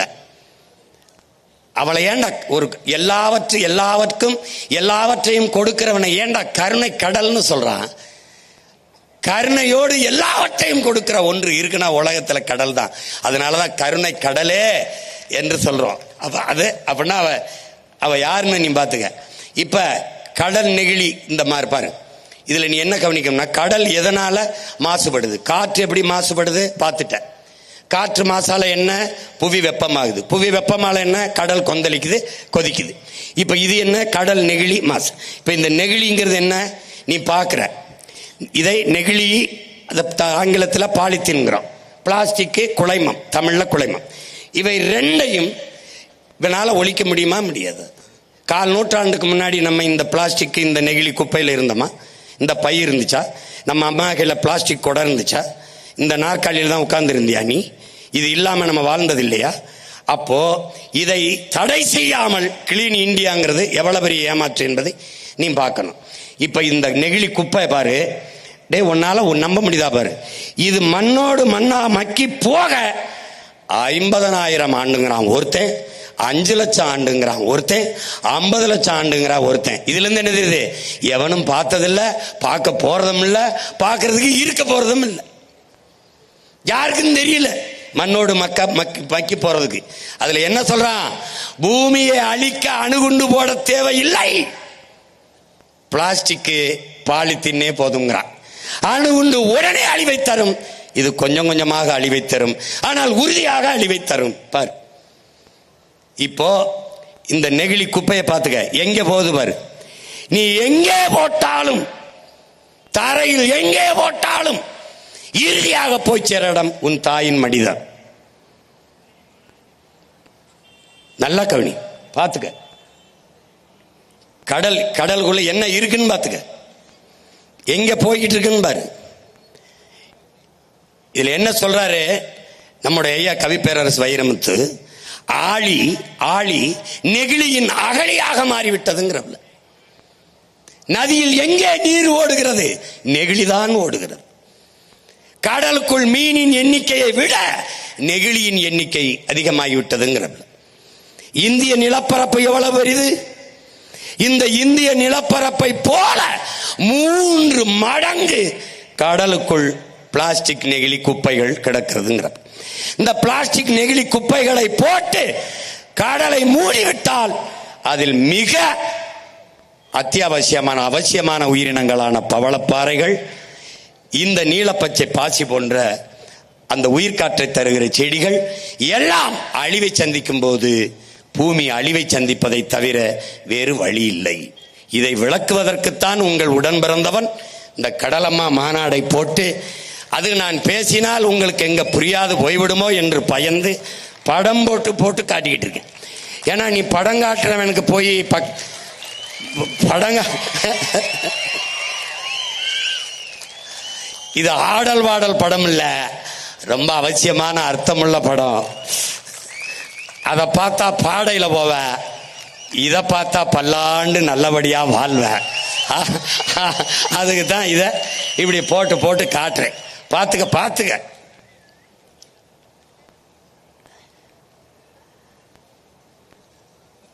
12,500 கோடி கிலோ. எவ்வளவு? 12,500 கிலோ இதுவரை கடல்ல கலந்திருக்கிறதா கணக்கிடுது. 12,500 கோடி கிலோ. தலை சுத்துது பார்த்துக்க. சரி பார்த்துக்க. நீ நினைக்கிற ஒரு போத்தலை தூக்கிட்டு அப்படி போடுற. நான் ஆட்சிக்கு வந்தவர்னு போட்டுறேன் பார்ப்போம். 6 மாசம் உள்ளதுக்கு போட்டுருவேன். நீ நினைக்கிற நீ எல்லாம் உண்மையிலேயே என் தம்பி தங்கை தானே. இந்த கேரளாவுக்கு வண்டி எடுத்துட்டு போடா, சாலையில ஒரே ஒரு போத்தலை போட்டுறா பார்ப்போம். எங்கிருந்து வருவான்னு தெரியாது. காவல்துறை இல்லை, மக்கள் ஏய் எடு கிளம்புன்றுவான். ஒரு சீம கருவேலை இல்லை, ஒரு பிளாஸ்டிக் நெகிழி இல்லை. ஏன்? என் தம்பி சொன்ன மாதிரி நல்ல ஆத்தாளுக்கு நல்ல அப்பனுக்கு அந்த பிறந்து அந்த மண்ணின் மகன் மண்ணை தன் தாயின் மடியாக நேசிக்கிறவன் ஆளுகிறான். அப்படி ஒருவன் இந்த மண்ணில் வரணும். எவனால் முடியும்? பிரபாகரன் என்ற பெருமரவனின் மகனால் தான் அது முடியும். இந்த பாரு, இதை பார்த்து உனக்கு வீட்டில் நிம்மதியா தூக்கம் வந்துருச்சுன்னா என்னைய மறந்துடுறா, இல்லைன்னா என்னை தேடி வாடா. இங்க பாரு, இது எப்படின்னா நுண்ணிய நெகிழி. இது மொத்தமா நீ பார்த்ததானே, இது துகள். இது கடல் சூப்புங்கிறான். கடலுக்குள்ள கண்ணுக்கு தெரியாது. இந்த ஒரு போத்தலில் மட்டும் 1 லிட்டர் கடல் நீரில் மட்டும் 10,000 1 லட்சம் நுண்ணிய நெகிழிகள் இருக்கு. 10,000 1 லட்சம் இந்த போத்தலுக்குள்ள மட்டும். இதனால என்னென்ன பிரச்சனை கொஞ்சம் பார்த்தே வாங்க. என்ன பிரச்சனைன்னு பாரு என்னென்ன பண்ணுது பாரு. இது என்ன ஆகிறதுன்னா பல லட்சக்கணக்கான பல கோடிக்கணக்கான உயிரினங்களை கொண்டு குவிச்சிருது. நெகிழி சூப்பாயிருச்சுங்கிறான். எப்படி நீங்க சின்னதா ஒரு காய்கறியை வெட்டி போட்டு கோழி கறியை நெருக்கி போட்டு சூப் வைப்பியா அப்படின்ட்டு, இதுக்குள்ள இருக்கிற எல்லா உயிரினங்களும் தின்னு செத்துருது. இதுவரை எவ்வளவு? 10 கோடி அளவில் இருக்குங்க. இந்த நெகிழியால செத்தது 10 கோடிக்கு மேல செத்து இருக்குன்றான். பாத்துக்க பாரு. இந்த பாரு, இந்த பறவை இப்ப பாத்து, இந்த பறவை பாத்து எப்படி செத்து கிடக்கு பாரு. இது யாருன்னு பார்த்தா இவன் திமிங்கலாம். 40 கிலோ பிளாஸ்டிக்கை தின்னுருக்காப்ல. தரையில் இருக்கிற யானை, புலி, கரடி, குரங்கு எல்லாம் என்ன திங்கிறது தெரியாம தின்ட்டு சாகுது. தண்ணிகள் இருக்கிறது தின்று சாகுது. இது என்னத்தை சொல்ல வருது? ஒரு நாள் நீனு இப்படி சாக போறாயின்னு சொல்லுது. நாம என்ன நினைக்கிறோம்? அதெல்லாம் மலை எவ்வளவு உயரமோ அவ்வளவு உயரத்திற்கு நெகிழி பிளாஸ்டிக் குப்பை மலைகள் உருவாயிருச்சு. தரையில் இருக்கிற இந்த திடக்கழிவை, இந்த குப்பைகளை உங்கள் பிள்ளை எங்களால் சரி செஞ்சிட முடியும். திடக்கழிவு மேலாண்மை சரி செஞ்சிருவேன். ஆனால் தண்ணிக்குள்ளே கடலுக்குள்ளே கொட்டி நீ மூடி வைத்திருப்பதை என்னால் இல்லை ஒன்னால் என்ன செய்ய முடியும்னு பாரு, யோசிச்சு பாரு. இந்த பறவை என்ன பண்ணிச்சு? இது எவ்வளவு பாரு, 1 கோடி நுண்ணிய நெகிழிகளை இது திங்குதுன்றது, இதுக்குள்ள இருக்குதுன்றான். 1 கோடி. எல்லாத்தையும் பார்த்துக்க. நீ வாழ்றதுக்கு இவனையெல்லாம் படுத்துற பாட பார்த்துக்க. இப்ப இந்த நெகிழி எல்லாம் போய் அது அந்த கடலுக்குள்ள இருக்கிற நுண்ணு உயிரிகளை எல்லாம் கொல்லுது. பவளப்பாறையை மூடி பவளப்பாறையை அழிக்குது. இந்த ஆல்கேங்கிற இந்த நீலப்பச்சை பாசி உனக்கு எது ஆக்சிஜனை தருதோ அதை போய் முடிக்குது. இது மண்ணுக்குள்ளே மக்கி மண்ணோடு மண்ணா போ பல லட்சம் ஆண்டுனா கடலுக்குள்ள நீ என்ன பண்ணுவாயின்னு பார்த்துக்க. அப்போ இது என்னன்னு பாரு, கடல் மாசு. இதெல்லாம் யாருன்னு பாரு, இந்த நச்சு ஆலைகள் இருக்கிற காற்று இருக்கு பாரு, காற்று. அது காற்றை மாசுபடுத்தி ஒரு கருப்பு படலமாகி புவி வெப்பத்தை மேலே போக விடாமல் தடுத்து புவி வெப்பத்தை அதிகப்படுத்துது. இவன் யாரு? கழிவு. ஆலை கழிவு, சாய கழிவு. பார்த்துக்க கடலை எப்படி மாத்திராம பாரு. இது யாரு? சாயக்கழிவு. இவன் யாரு? ஆலக்கழிவு. இவன் யாரு? சாயக்கழிவு. இவன் யாரு தெரியுதா? டே டே அவன் யாரா? இந்த பாரு, முதல்ல போனான் தெரியுமா அவன் யாரு? ஆறுல வந்த தண்ணி. எந்த ஆறுல? காவிரியில. ஒரு ஆள் உயரத்துக்கு சோப்பு நுற மாதிரி வந்தான். அவன் யாருன்னு நினைக்கிற? காவிரியில தண்ணியை திறக்கும் போது அவனுடைய ஆலைகளை எல்லாம் அப்படியே அவன் ஆலைகளை எல்லாம் அப்படியே அந்த ஆலை கழிவெல்லாம் சேமிச்சு வச்சிருந்து தண்ணி நமக்கு திறக்கும் போது திறந்து விட்டுறான். அப்ப திறந்து விடும்போது தண்ணீரோட சேர்த்து ஆலை கழிவு வந்துருது. அந்த ஆலை கழிவு ஒரு ஆள் 2 ஆள் உயரத்துக்கு நுரையா வருது. அவ்வளவும் விஷம். அந்த விஷம் தண்ணியில் ஓடுது, தரையில பாயுது. தரையில் அது பாய்ஞ்ச அந்த நிலத்துல விளையிறது என்னவா விளையும்? அதை குடிக்கிறோம். எதை குடிக்கிறோம்? அதை நாம குடிக்கிறோம். காடுகளில் நதியை நம்பி வாழ்கிற மான், மயில், கொக்கு, குருவி, யானை, சிங்கம், புலி, கரடி, நண்டு, நத்த, மீன் எல்லாம் குடிக்குது. எதை குடிக்குதுன்னு பாரு. அப்போ நீருக்கு பதிலாக விஷத்தை உண்டு கொண்டிருக்கான். இப்ப யாரு? இதெல்லாம் எங்க போய் கலக்குது? உன்னுடைய கடலில். இது கடையில ஆலை கழிவு, எண்ணெய் கழிவு. ஒரு தடவை உங்களுக்கு எண்ணூர்ல, என் தங்கச்சிக்கு தெரியும் நினைக்கிறேன், எண்ணெய் கொட்டிடுச்சு. நாங்கெல்லாம் போய் நின்னதை எடுக்கிறதுக்கு போராடினோம். அப்ப எங்க ஐயா கக்கனுடைய பேத்தி மாவட்ட ஆட்சியராக இருந்தாங்க, பணி செஞ்சுக்கிட்டு இருந்தாங்க. நான் கேட்டேன், வாலிக்கிட்டு அள்ளிக்கிட்டு இருந்தாங்க எண்ணெய, கடல்ல கொட்டின எண்ணெய. என்னன்னு கேட்டேன். கப்பலுக்கு கப்பலோட கப்பல் மோதிருச்சுன்னு. தம்பி லாரன்ஸ் படத்துல பேய்க்கும் சண்டையும் வரல, அது மாதிரி கப்பலோட கப்பல் மோதிருச்சு. அது மோதினதுல எண்ணெய் கொட்டிருச்சு. எப்படா இங்கிருந்து வர்ற கப்பல் இங்கிருந்து வர்ற கப்பலை பார்க்காம மோதிச்சுன்னா அதுக்கு பதில் இல்லை, கொட்டிருச்சு. உலகிலே மிக சின்ன சின்ன நாடுகளில் கூட கடலிலே எண்ணெய் கொட்டினால் உளங்கூர்தியில், ஹெலிகாப்டரிலே, சிறு விமானங்கள், வானூர்தியிலே வந்து பொடியை தூவுகிறார்கள். வெள்ளையாக ஒரு பொடியை தூவுகிறார்கள். திருப்பி அரை மணி நேரம் வந்து பறந்து வந்து பொடி அந்த அந்த மேலே வந்த எண்ணெய் மேலாம் அப்படி திட்டு மாதிரி பறந்துக்கிறது. அப்படியே ஒரு பாய் போல் அந்த எண்ணெயை அப்படியே பொடியோட கலந்து சுருட்டிக்கிட்டு பறந்து போயிடுறாங்க. சின்ன சின்ன நாடுகளில் காட்சிகள் இருக்கு, நீங்க பார்க்கலாம். ஆனால் இவ்வளவு பெரிய நாடு எண்ணெயை வாளிக்கிட்டு அள்ளிக்கிட்டு இருந்தது. ஒரு வாரம் அள்ளிட்டு எண்ணெயை அள்ளி முடிக்க முடியல, விட்டுட்டாங்க. நான் போய் கேட்டேன், என்னங்க அப்படியே விட்டுட்டு போயிட்டீங்கன்னு. அதுவே சரியாயிரும்ட்டான். அந்த எண்ணெய் தான் நீ இப்ப கொஞ்சம் முன்னாடி பார்த்தது மிதந்ததுல. இதெல்லாம் நீ பார்க்கிற பவள பாறைகள் எப்படி போய் இந்த சாய கழிவு எப்படி உன் கடலை மாசுபடுத்துதுன்னு நீ பார்த்துக்க. உன்னால நான் சொல்லும்போது கற்பனை பண்ண முடியாது, அண்ணன் காட்டிடுறேன் பாரு. இப்ப அடுத்து அணு உலை, நமக்கு உயிரோடு வச்ச கொல்லி. 2 ஆண்டுகளா அணு உலைக்கு எதிராக நம்ம போராடணும். நீ பார்த்த தமிழ்நாட்டில் இடிந்த கரையிலையும் கல்பாக்கத்திலையும் இந்த அணு உலைகள் இருக்கு. அதுல இடிந்த கரையில மிகப்பெரிய அணு உலை நிறுவப்பட்டிருக்கு. இந்த அணு உலை வேண்டாம் என்று சொல்லும் போது அட்டானமிக் பவர், அணு உலை இல்லாது எப்படி மின்சாரம் நமக்கு கிடைக்கும், போதிய அளவுக்கு எப்படி மின்சாரத்தில் நாம் நிறைவடைவது என்று இவர்கள் கேள்வி எழுப்புவார்கள். அப்போது நமக்கு எழுகிற கேள்வி, மின்சாரம் கண்டுபிடிக்கப்பட்டது அணு உலையாலா, அணு உலை கண்டுபிடிக்கப்பட்டது மின் உற்பத்திக்காகவா? இந்த கேள்வி நமக்கு எழுகிறது. இதை அறிவார்ந்த என் தம்பி தங்கைகள் கேட்டு பார்க்கணும். அணு உலை கண்டுபிடிக்கப்பட்டது மின் உற்பத்திக்காக அல்ல, மின்சாரம் கண்டுபிடிக்கப்பட்டதும் அணு உலையால் அல்ல. இப்ப அந்த அணு உலை செர்னோபில்ல 1986 வெடிக்குது. உலகத்தின் பேரழிவு.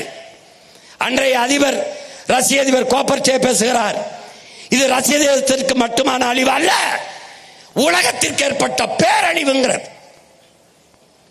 நாம் நம்பினோம் இந்த விஞ்ஞானிகள் நம்மை காப்பாற்றுவார்கள், ஆபத்து பார்ந்தவர்கள் என்று. ஏமாந்து விட்டோம் என்கிறார்கள்.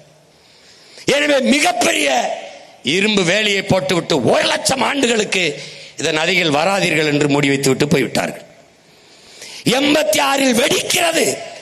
அவ்வளவு பெரிய பேரிடர், பேரழிவை பார்த்த பிறகு இந்தியாவிற்கு அந்த அணு உலையை ஒப்பந்தம் போட்ட பெருந்தகை நம்முடைய ஐயா ராஜீவ் காந்தி அவர்கள். இந்த அணு உலை முதலிலே கேரளாவுக்கு தான் வருது. கேரளாவுக்கு வந்த அணு உலை எப்படி தமிழ்நாட்டுக்கு வந்தது? இங்கே அணு உலையை வைக்க வேண்டும் என்று போராடிய காங்கிரஸ், கம்யூனிஸ்ட், அந்த நிலத்தில் ஆளுங்கட்சி, எதிர்கட்சி 2 கட்சியும் எங்கள் நிலத்தில் அணு உலை கூடாது என்று போராடினார். கேரள மலையாளிகள் தெளிவாக இருந்தார்கள். நாங்கள் வெளிச்சத்தில் வாழ்வதை விடவும் உயிரோட வாழ்வது முதன்மையானது, எங்களுக்கு வேண்டாம் என்று விரட்டி அடித்தார்கள். ஏன்? அவனுக்கு முதலில் சொன்னது போல நல்ல தாய் தகப்பனுக்கு பிறந்தவன், அந்த மண்ணின் மகன், மண்ணையும் மக்களையும் உயிராக நேசிக்கிறவன் தலைவனாக இருந்தான். இங்கே இந்த நிலத்திற்கு, இனத்திற்கு சம்பந்தமில்லாத தரகர்கள், புரோக்கர்கள் தலைவர்களாக, அதிகாரிகளாக, ஆட்சியாளர்களாக இருந்ததால் என் நிலம் அழிவதோ, என் ஆத்தாளப்பன் சாவதோ, என் இனம் படுகொலை செய்யப்படுவதோ, அழிவதை பற்றி அவர்களுக்கு கவலை இல்லை, அனுமதித்தார்கள். என்ன நடந்தது? அவனுக்கு அணு உலை அமைப்பதல்ல நோக்கம், அணு பூங்கா அமைப்பதுதான் அவனுடைய நோக்கம். அணு குண்டின் மீது அமர்ந்திருப்பதும் அணு உலைக்கு அருகில் குடியிருப்பதும் இரண்டும் ஒன்றுதான். இது அண்ணன் சொல்லல. உலகிலே பாதுகாப்பான அணு என்ற ஒன்றே கிடையாது, இதையும் அண்ணன் சொல்லல, அணு விஞ்ஞானிகளே சொல்றான். இப்ப இதுல அணு உலை வெடிக்க வேண்டியது இல்ல, வெடிக்க வேண்டியதே ஒண்ணுமில்ல. அணு உலையை குளிர்விக்கணும். அணு உலையை குளிர்விச்சுக்கிட்டே இருக்கணும். அந்த அணு உலையை குளிர்விக்க பீச்சு தண்ணி அடிக்கிறான் பார், அந்த தண்ணீர் கடலுக்குள்ள போய் கலக்கும். ஒன்னு ஆறுல விடணும், கடற்கரை ஓரத்தில் கட்டுவதற்கு காரணமே அந்த தண்ணீரை கடலுக்குள் விடுவதற்கு தான். விடுவதால என்னன்னு பாரு, என்ன நடக்குதுன்னு பாரு. உனக்கு இதுல காட்சிப்படுத்தல, தனியா மறுபடியும் தேர்தல் அப்ப போட்டு காட்டுறேன் பாரு. இந்த அணு உலையை பீச்சி அடிக்கிற தண்ணீர் இப்படி தரையில பட்டுச்சுன்னு வச்சுக்கடா, அதுல ஒரு புல்லு முளைக்கும். அந்த புல்லை மாடு மேயும். அந்த மாடு மெஞ்சோட மாட்டுல இருந்து பால் வருது. அந்த பாலை கறந்து அதுல இருந்து தயிர், நெய், மோர், வெண்ணெய், நெய்யை எடுத்து ஒரு கண்ணாடி போத்தல்ல அடைச்சு அதை மூடிய திரியிட்டு ஒரு இருட்டு அரைக்கில வச்சு கதவை பூட்டிட்டு இந்த போத்தலை உள்ள வச்சு நான் பகல் போல எரியுங்கிறான். இவ்வளவு போயும் அந்த அணு கதிர் குறையல. இந்த அணு கதிர் வீச்சு என்பது நன்கு கட்டப்பட்ட காங்கிரீட் மதில் சுவரை லட்சம் கிலோமீட்டர் வேகத்தில் ஊடுருவி கிழித்துக் கொண்டு வெளியேறுங்கிறார். அப்ப சதை எம்மாத்திரம் பாரு, பார்த்துக்கிட்டே இரு. இங்க பாரு, காட்டுறேன் பாரு, ஒவ்வொன்னா பாரு. பாரு, இந்த அணு உல இதை குளிர வைக்க, இது வெளி புறத்தோற்றம், உள்ளுக்குள்ள பாரு தண்ணீரை குளிர வச்சுக்கிட்டே இருக்கான் பாரு. இந்த தண்ணீர் எங்க உண்டி விடுவான்? கடலுக்குள்ள விடுவான். இது யாரு? செர்னோபில் வெடிப்பு. அதுக்கு முன்னாடி வந்தது எது? புகுஷிமா. இது ரெண்டையும் பார்த்த பிறகும் கூட இவங்க வெளிப்பட்டதா தெரியல. பெரு வெடிப்புக்கு பிறகு இதனால என்ன? இது யாரு? இங்க இதுல யாரு பார்த்த? 100க்கும் மேற்பட்ட திமிங்கலங்கள் செத்து வெளியில வந்துச்சு பார்த்த. இதெல்லாம் யாரு? எங்கேயும் இல்ல, நம்ம ஊர் கடற்கரை தான் தம்பி. இது நம்ம ஊர் கடற்கரை தான். எதுக்கு இத்தனை லட்சக்கணக்கான மீன் செத்து ஒதுங்கி இருக்கு? அணுக்கசிவு, அணுக்கழிவு. நீ நச்ச உள்ள விட்ட, அது தின்னுட்டு அது பொதுவாரு வாழ முடியல, வெளியில வந்து கிடக்குவாரு, செத்து கிடக்குவாரு. பாரு எப்படி செத்து மிதக்குது பாரு. அது செத்து மிதக்குது உடனே விஷத்தை. நீ இதே மீனை கொஞ்சம் கொஞ்சமா தின்னு கொஞ்ச நாளைக்கு அப்புறம் சாவ. ஏன்? அங்க போகுது, நஞ்சு போகுது. இதை தடுக்கணும். எப்போ? உன் பிள்ளை என்னைக்கு வர்றானோ அன்னைக்கு தான் இது தடுக்கப்படும். பாரு, இப்ப பாரு, இதெல்லாம் தெரிஞ்சுக்காம நீ எனக்கு ஓட்டு போட்டு ஒன்றும் பயன் இல்லை. தெரிஞ்சுக்க போட்டா போடு, போல என்ன போய் எவனுக்கோ போடு. இது தெரிஞ்சுக்கிட்டு இல்ல அண்ணன் வந்தா தான் நாடு மக்களும் நல்லா இருக்கும்னா என்னை நாடு, என்னை தேடு, என்னுடைய விவசாயிக்கு ஒரு ஓட்ட போடு. புரியுதா? ஆனால் நான் செய்வது என் பிறவி கடமையை செய்றேன். நான் இந்த இனத்தில் உன்னோட பிறந்துட்டேன், உன்னை விட்டு போக முடியல, அதனால செய்றேன். ஏன்? எனக்கு முன்னவன், என் ரத்தவன், என் தலைவன் இந்த பணியை செஞ்சான். அவனுக்கு முன்னவர்கள் செய்தார்கள். இதை நான், எனக்கும் பின்னவர்கள் செய்வார்கள். வெல்வோம், இதெல்லாம் சரி பண்ணுவோம். பாரு, இப்ப இது என்ன? இப்ப என்னன்னு பாரு, இது யாருன்னு பாரு. இப்ப அணு அந்த கசிவு உள்ள போய், சாயக்கழிவு, ஆழக்கழிவு உள்ள போய், இந்த நச்சு எல்லாம் போய் எப்படி கடல்வாழ் உயிரினங்கள் செத்து ஒதுங்குன்னு பாக்குற. 30 விழுக்காட்டு உணவை நிறைவு செய்வதவன் யார்? அவன் தான். அவன் ஏன் இப்படி செத்து போனமானா அதை பத்தி பேச மாட்டான். இப்ப நான் பேசணும், கவனமா இரு. இது யாரு? அணு உள்ள அணு கழிவு. பல ஆயிரக்கணக்கான டன் எடையுள்ள அணு கழிவு. இந்த அணு கழிவை பூமிக்குள்ள புதைக்கணும், புதைச்சு வைக்கணும். எப்படி? இந்த உலைய பாரு, இது என்னன்னு பாருதியா? இங்க பாரு, நன்கு கட்டப்பட்ட அந்த அலுமினிய தகடுக்குள்ள அப்படி கொட்டி மேல ஒரு தகடை வச்சு வெல்டிங் வச்சு அப்படி பலாயிரம் அடி பூமியை தோண்டி அதுக்குள்ள போட்டு புதைச்சு மூடும். அப்படி மூடி வைக்கிற இந்த அணுக்கழிவு 50,000 ஆண்டுகளுக்கு அதன் வீச்சு குறையாதுங்கிறான். எப்படா பூமிக்குள்ள வெல்டு வச்சிருந்தா வச்சிருக்கான் பாரா, இதை ஆழ குழி தோண்டி புதைத்தும் 50,000 ஆண்டுகளுக்கு அதன் வீச்சு குறையாதுங்கிறான். ஒருவேளை நாமெல்லாம் செத்த பிறகு, இன்னைக்கு 2800 ஆண்டுக்கு முன்னாடி இங்க வாழ்ந்திருக்கான் தமிழன்னு தோன்றான் பார் கீழடியில, அப்படி தோண்டுனான்னு வச்சுக்க, என்ன யோசிச்சுக்க. இப்ப இந்த அணுக்கழிவை இங்கே புதைக்காதை என்று இந்த நிலத்தில் நின்று போராடிய ஒரே மகன் ஓ அண்ணன், நான் ஒருத்தன் தான். இதே தூத்துக்குடியில் வந்து போராடின இங்க இருக்கிறான். எவனும் ஆயுதம். ஏன்? எவனுக்கு இதை பத்தி தெரியல, அவனுக்கு தேவையும் இல்லை. ஏன்? எனக்கு இது ஒரே ஒரு நிலம்தான் இருக்கிறது, இது மண்ணல்ல, என் அன்னையின் மடி என்பதால், என் தாயின் மடி என்பதால் தவித்தேன், துடித்தேன், போராடினேன். இங்க வைக்க கூடாது என்றும் போராடினவன் இந்திய ஒன்றிய அரசு கர்நாடகாவில் இருக்கிற கோலார் அங்க தங்கவே இல்லை, வேலை இல்லை. அங்க தோண்டப்பட்ட அந்த பகுதியில் புதைக்கலாம் என்று முடிவெடுக்கல, கருத்து சொல்லிச்சு. கருத்து சொன்னதற்கு மொத்த கர்நாடகாவில் எல்லாரும் அவனவன் கட்சி கொடியை கீழே போட்டுவிட்டு கர்நாடக மாநில கொடியை தூக்கிட்டு வீதிக்கு வந்துட்டான். புதைக்கலாம்ங்கிற கருத்து, அதோட அந்த கருத்தை அப்படியே புதைச்சிருச்சு ஒன்றிய அரசு. இப்ப எங்க இருக்கு இந்த கழிவை? என் நிலத்திலே இடிந்த கரையிலேயே புதைக்கலாம் என்று இருக்கான். எப்போ? நான் இருக்கிற வரை தோன்ற குழியில் இவங்கள புதப்பனைய ஒளிய ஒரு காலத்திலும் புதைக்க முடியாது. எவ்வாறு? இது யாரு? நம்முடைய ஐயா, தமிழ் அறிவியலின் அடையாளம், பெருமதிப்பிற்குரிய பெருந்தகை நம்முடைய ஐயா அப்துல் கலாம் அவர்கள். அணு உலையை ஆதரித்த பெருந்தகை. கடைசியாக ஆதரித்து பேசுற ஒவ்வொரு இடத்துலயும் அவர் என்ன சொல்றாரு? காற்றாலை மின்சாரமும் சூரிய ஒளி மின்சாரமும் தான் சுற்றுச்சூழலுக்கு பாதுகாப்பானது, ஆபத்தில்லாதது என்று சொல்லி சொல்லி முடித்தார். அணு உலையை ஆதரிக்கிறார். ஏன்னா அவர் விஞ்ஞானி, அவர் நாட்டின் மிக உயர்ந்த பதவியில் இருந்தவர், மறுக்க முடியாது. ஆனாலும் அவர் காற்றாலை மின்சாரமும் சூரிய ஒளி மின்சாரமும் தான் சூழியலுக்கு, சுற்றுச்சூழலுக்கு பாதுகாப்பானது என்று சொன்னார். அந்த இடத்தில் அவர் பிள்ளைகள் நின்று கொண்டோம். காற்றாலை, சூரிய ஒளி, கடல் அலை மின்சாரத்தில் நாங்கள் தண்ணீரை அடைவோம், அணு உலை தேவையில்லை. உனக்கு புரியுதுன்னு நினைக்கிறேன்.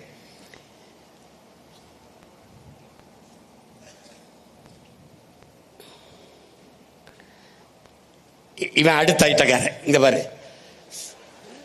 சாகர் மாலா இந்தியில, தமிழ்ல யாரு? கடல் மாலை. இப்ப சொல்லும் போது உனக்கு தெரியல எதனால இதெல்லாம் நடக்குதுன்னு நீ தெரிஞ்சுக்கணும்ல. என்னென்ன சாகர் மாலான்ற, என்னென்ன கடல் மாலை, பாரு எப்படி நடக்குதுன்னு பாரு. இவ யாருன்னா பீம்ஸ்டெக். பீம்ஸ்டெக்னா Bangladesh, India, Myanmar, Sri Lanka, Thailand, இதோட டெக்னிக்கல் எக்கனாமிக் கோஆபரேஷன், அதான் பீம்ஸ்டெக். இந்த நாடுகளுடைய பொருளாதார வளர்ச்சி, இதனுடைய டெக்னிக்கல் எக்கனாமிக் கோஆபரேஷன், அதுக்கு இந்த திட்டத்துக்கு பேரு பீம்ஸ்டெக். இந்தியாவுக்குள்ள சாகர் மாலா, இந்தியில, தமிழ்ல கடல் மாலை. இந்த திட்டத்திற்கு பிலிப்பைன்ஸ்ங்கிற ஒரு நாட்டில், இது அந்த பிலிப்பைன்ஸ் நாட்டில் இருக்கிற வங்கி. இந்த வங்கிக்கு பேர் ஆசியன் டெவலப்மெண்ட் பேங்க். இந்த ஆசியன் டெவலப்மெண்ட் பேங்க்ல 250 லட்சம் கோடி, ஒரு சின்ன நாட்டுக்கு 250 லட்சம் கோடி அந்த ஆசியன் டெவலப்மெண்ட் பேங்க் வருது. இந்த சின்ன நாட்டுக்கு 250 லட்சம் கோடி எவ்வளவு அந்த வங்கிக்கு வருது என்று தேடினால் எங்க இருந்து வருது? அமெரிக்காவின் ராக்பெல்லர் ஃபவுண்டேஷன்ல இருந்து இங்க வருது. எதுக்காக வருது? இந்த திட்டத்துக்காக வருது. பீம்ஸ்டெக்ங்கிற இந்த சாகர் மாலா திட்டத்துக்கு வருது. பீம்ஸ்டெக்கு வருது. அதுல இந்த சாகர் மாலா திட்டத்திற்கு இந்தியா 25 லட்சம் கோடியை பெறுது, ஒப்பந்தம் போட்டுது. அதுல 8 லட்சம் கோடியை முதலில் இதுல முதலீடு செய்து. இதன் நோக்கம், இந்த சாகர் மாலாவின் நோக்கம், இந்த கடல் மாலையின் நோக்கம் சாலை போக்குவரத்து, தரை போக்குவரத்து, தொடர்வண்டி போக்குவரத்து, விண்ணூர்தி போக்குவரத்து, எல்லாவற்றையும் இணைத்து கடல் போக்குவரத்து கொண்டு வரணும், கப்பல் போக்குவரத்துக்கு கொண்டு வரணும். இந்த கொண்டு வராம பாரு, எல்லாத்தையும் கப்பல் போக்குவரத்து கொண்டு வருவான். இந்த இது யாரு? சாலை போக்குவரத்து. நீ இந்த 8 வழிச்சாலை 10 வழிச்சாலை நான் யாருக்கு போடுறான் நீ நினைச்சுக்கிட்டு இருக்க? உனக்குன்னு. அந்த பைத்தியக்காரத்தனத்துக்கு அண்ணன் பலியாக முடியாது. இது உனக்கு இல்ல, உள்நாட்டு வெளிநாட்டு பெரும் முதலாளிகள் உற்பத்தி செய்கிற பொருளை விரைந்து எடுத்து செல்வதற்கு போடப்பட்ட சாலை இது. இந்த மூடு போது பாரு, இதுக்குள்ள என்ன இருக்கு? அந்த முதலாளிகள் தயாரிக்கிற உந்துருளி மோட்டார் பைக், கார் இருக்கு. 1 டன் எடையுள்ள காரை தயாரிக்க 4.5 லட்சம் லிட்டர் தண்ணி தேவைப்படுது. மோட்டார் பைக்கு 1 லட்சம் லிட்டருக்கு மேல தண்ணீர் தேவைப்படுது. அந்த முதலாளிகள் அவன் நாட்டில் தண்ணீரை அப்படியே வச்சுட்டு என் நாட்டில் வந்து வேட்டையாடுறான். வேட்டையாடி உற்பத்தி செய்கிற பொருளுக்கு விரைந்து எடுத்து செல்ல இந்த சாலை போக்குவரத்து பயன்படலை, விண்ணூர்தி போக்குவரத்து பயன்படலை, தொடர்வண்டி போக்குவரத்து பயன்படலை. அதனால கப்பல் போக்குவரத்துக்கு வந்துடுறான். இந்த பார் கண்டெய்னர் எங்க ஏத்துறான் பார் ராஜா, பார்த்துக்க. ஏற்கனவே இங்க சென்னை துறைமுகம், இதுல 38 விழுக்காடு தான் வேலை நடக்குது. அடுத்து நம்ம தாத்தா காமராஜர் பேர்ல இருக்கிறதுல 58 விழுக்காடு வேலை நடக்குது. அடுத்து நம்ம பாட்டன் வாவு சிதம்பரனார் பேர்ல இருக்கிறதுல 55 விழுக்காடு தான் அந்த துறைமுகத்தில் வேலை நடக்குது. நல்லா கவனிச்சுக்க. 3 இயற்கை துறைமுகங்கள் நமக்கு இருக்கு. அதுலயே 38, 58, 55 விழுக்காடு தான் வேலை நடக்குது. எந்த இடத்திலையும் ஏற்றுமதி ஆகாமல் பொருட்களோ இறக்குமதி ஆகாமல் பொருட்களோ தேங்கி நிக்கல. அப்ப புதிதாக துறைமுகம் எதுக்கு பதில் இல்லை. இப்ப என்ன நடக்குது? இந்த L&T 330 ஏக்கர்ல இந்த துறைமுகத்தை வச்சிருக்கான், எடுத்திருக்கான் லீஸுக்கு. இதை விரிவாக்க புதுசா ஒண்ணு தொடங்க முடியாது, விரிவாக்கம் செய்து கொள்ளலாம். யார்கிட்ட ஒப்பந்தம்? அன்னைக்கு இருந்த முதல்வர் ஐயா கருணாநிதி அவர்கள் அதானி குழுமத்துக்கு இந்த ஒப்பந்தத்தை கொடுக்கிறார். இந்த 320 ஏக்கரில் இருந்து 6111 ஏக்கர் இந்த துறைமுகத்தை விரிவாக்கம் செய்து கொள்ளலாம் என்று ஒப்பந்தம் போடுகிறார். அதுதான் காட்டுப்பள்ளி துறைமுகம். இங்க பார், இவன் எதுக்குடா இவ்வளவு பெரிய துறைமுகம் நீ கேட்டால் உன்னிடத்தில் சொல்வார்கள் ஏற்றுமதி செய்வோம் இறக்குமதி செய்வோம் என்பார்கள். அடுத்த கேள்வி நம்ம என்ன கேட்போம்? எதை ஏற்றுமதி செய்வீர்கள், எதை இறக்குமதி செய்வீர்கள்? என் நாட்டின் என் நிலத்தின் வளத்தை எல்லாம் ஏற்றுமதி செய்வார்கள். பாரு, மீத்தேனு ஈத்தேனு நிலக்கரி எல்லாவற்றையும் ஏற்றுமதி செய்வார்கள். எதை இறக்குமதி செய்வார்கள்? காரு ஏற்றுமதி, இங்க முட்டை ஏற்றுமதி. எதை இறக்குமதி? வெங்காயம் பருப்பு. இந்த வெங்காயம் பருப்பை கூட நமக்கு விளைய வச்சு தர முடியாத பருப்புக்கிட்டையும் வெங்காயத்துக்கிட்டையும் நாட்டை கொடுத்துட்டு நீ இப்ப பொங்கலுக்கு 3000 தருவேன், போய் ரேஷன் கடையில் மண்டியை போட்டுக்கிட்டு நில்லு. ஒரு முளை கரும்பு தருவானா, அப்படியே ஒரு முளை கயிறு தருவான், வாங்கி தூக்கில் போட்டு தொங்கு. பாரா, வெங்காயம் பருப்பு இறங்குதுறான். எப்படி? இப்ப எதுக்காக இந்த காட்டுப்பள்ளி துறைமுகம் புரியுது. அது போக ஏற்கனவே கொச்சின்ல இருக்கு, திருவனந்தபுரத்தில் இயற்கை துறைமுகம் இருக்கு. அது போக விழிஞத்தில் 8000 கோடிக்கு முதல்ல வந்து அதானி துறைமுகம் கட்டுறாப்ல. அந்த துறைமுகத்துக்கு 80 லட்சம் டன் கற்களை கொட்டி மேவணும். அந்த 80 லட்சம் டன் கற்கள் என் நிலம் கன்னியாகுமரியிலிருந்து வெட்டி எடுத்துட்டு போகப்படுது. அவன் ஊர்ல மலை இருக்கா? இருக்கு. எந்த மலை? இதே மேற்கு தொடர்ச்சி மலையின் தொடக்கம் அங்கதான். அவன் மலையை வெட்டாம ஏன் மலையை வெட்டான்? அதே சேம் டயலாக் தான். நல்லா ஆத்தாளுக்கு அப்பனுக்கும் உனக்கு புரியுதுன்னு நினைக்கிறேன். டேய், சிற்றணையில 4 மரத்தை வெட்டி தூர்வாரிக்கிற அனுமதிக்காத. அவன் மரத்தை வெட்டினால் நட்டு வளர்க்கலாம், அனுமதிக்கல. மலையை வெட்டினால் ஒன்றும் செய்ய முடியாது, வெட்ட அனுமதிக்கிறா யார்? இவன். ஏன்? அவன் மலை இல்லை, எனக்கு மலை இல்லை, என் தாயின் முளை, அதனால நான் கதறேன். அவன் சிரிக்கிறான். புரியுதா? நினைக்க புரியுதா? இப்ப இந்த கன்னியாகுமரியில் தோண்டின பள்ளத்தை ஏன் அப்படியே வச்சிருக்கேன்? எவன் அந்த கற்குவாரியில தோண்டினானோ அவனையெல்லாம் அங்க போட்டு மூடுறதுக்கு தான் வச்சிருக்கேன். புரியுதா? அதான் அந்த இடத்துல இப்ப காட்டுப்பள்ளியில 6011 ஏக்கர்ல செயற்கை துறைமுகத்தை கட்டினால் மறுபடியும் அந்த கடற்பரப்பை மூட என் மலையை வெட்டுவான். செயற்கையா கற்களை கொட்டி மூடுவான். பல கோடிக்கணக்கான நுண்ணுயிர்கள் சாகும். அங்கே என் கடல் சிதைத்து அழிக்கப்படும்.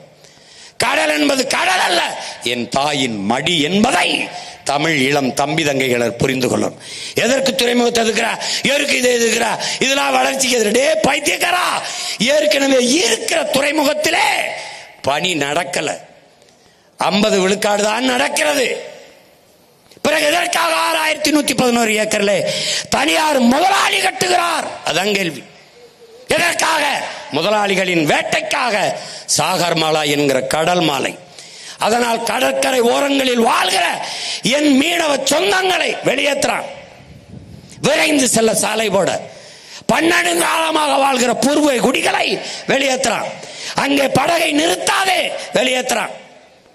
மீனை பிடிக்க முடியாத நெருக்கடிக்கு எங்களை ஆளாக்குறான். பார் என்ன நடக்குது. நில வேளாண்மை போல கடல் வேளாண்மை செய்தவர்கள் யார்? எம் இன சொந்தங்கள் மீனவர்கள்.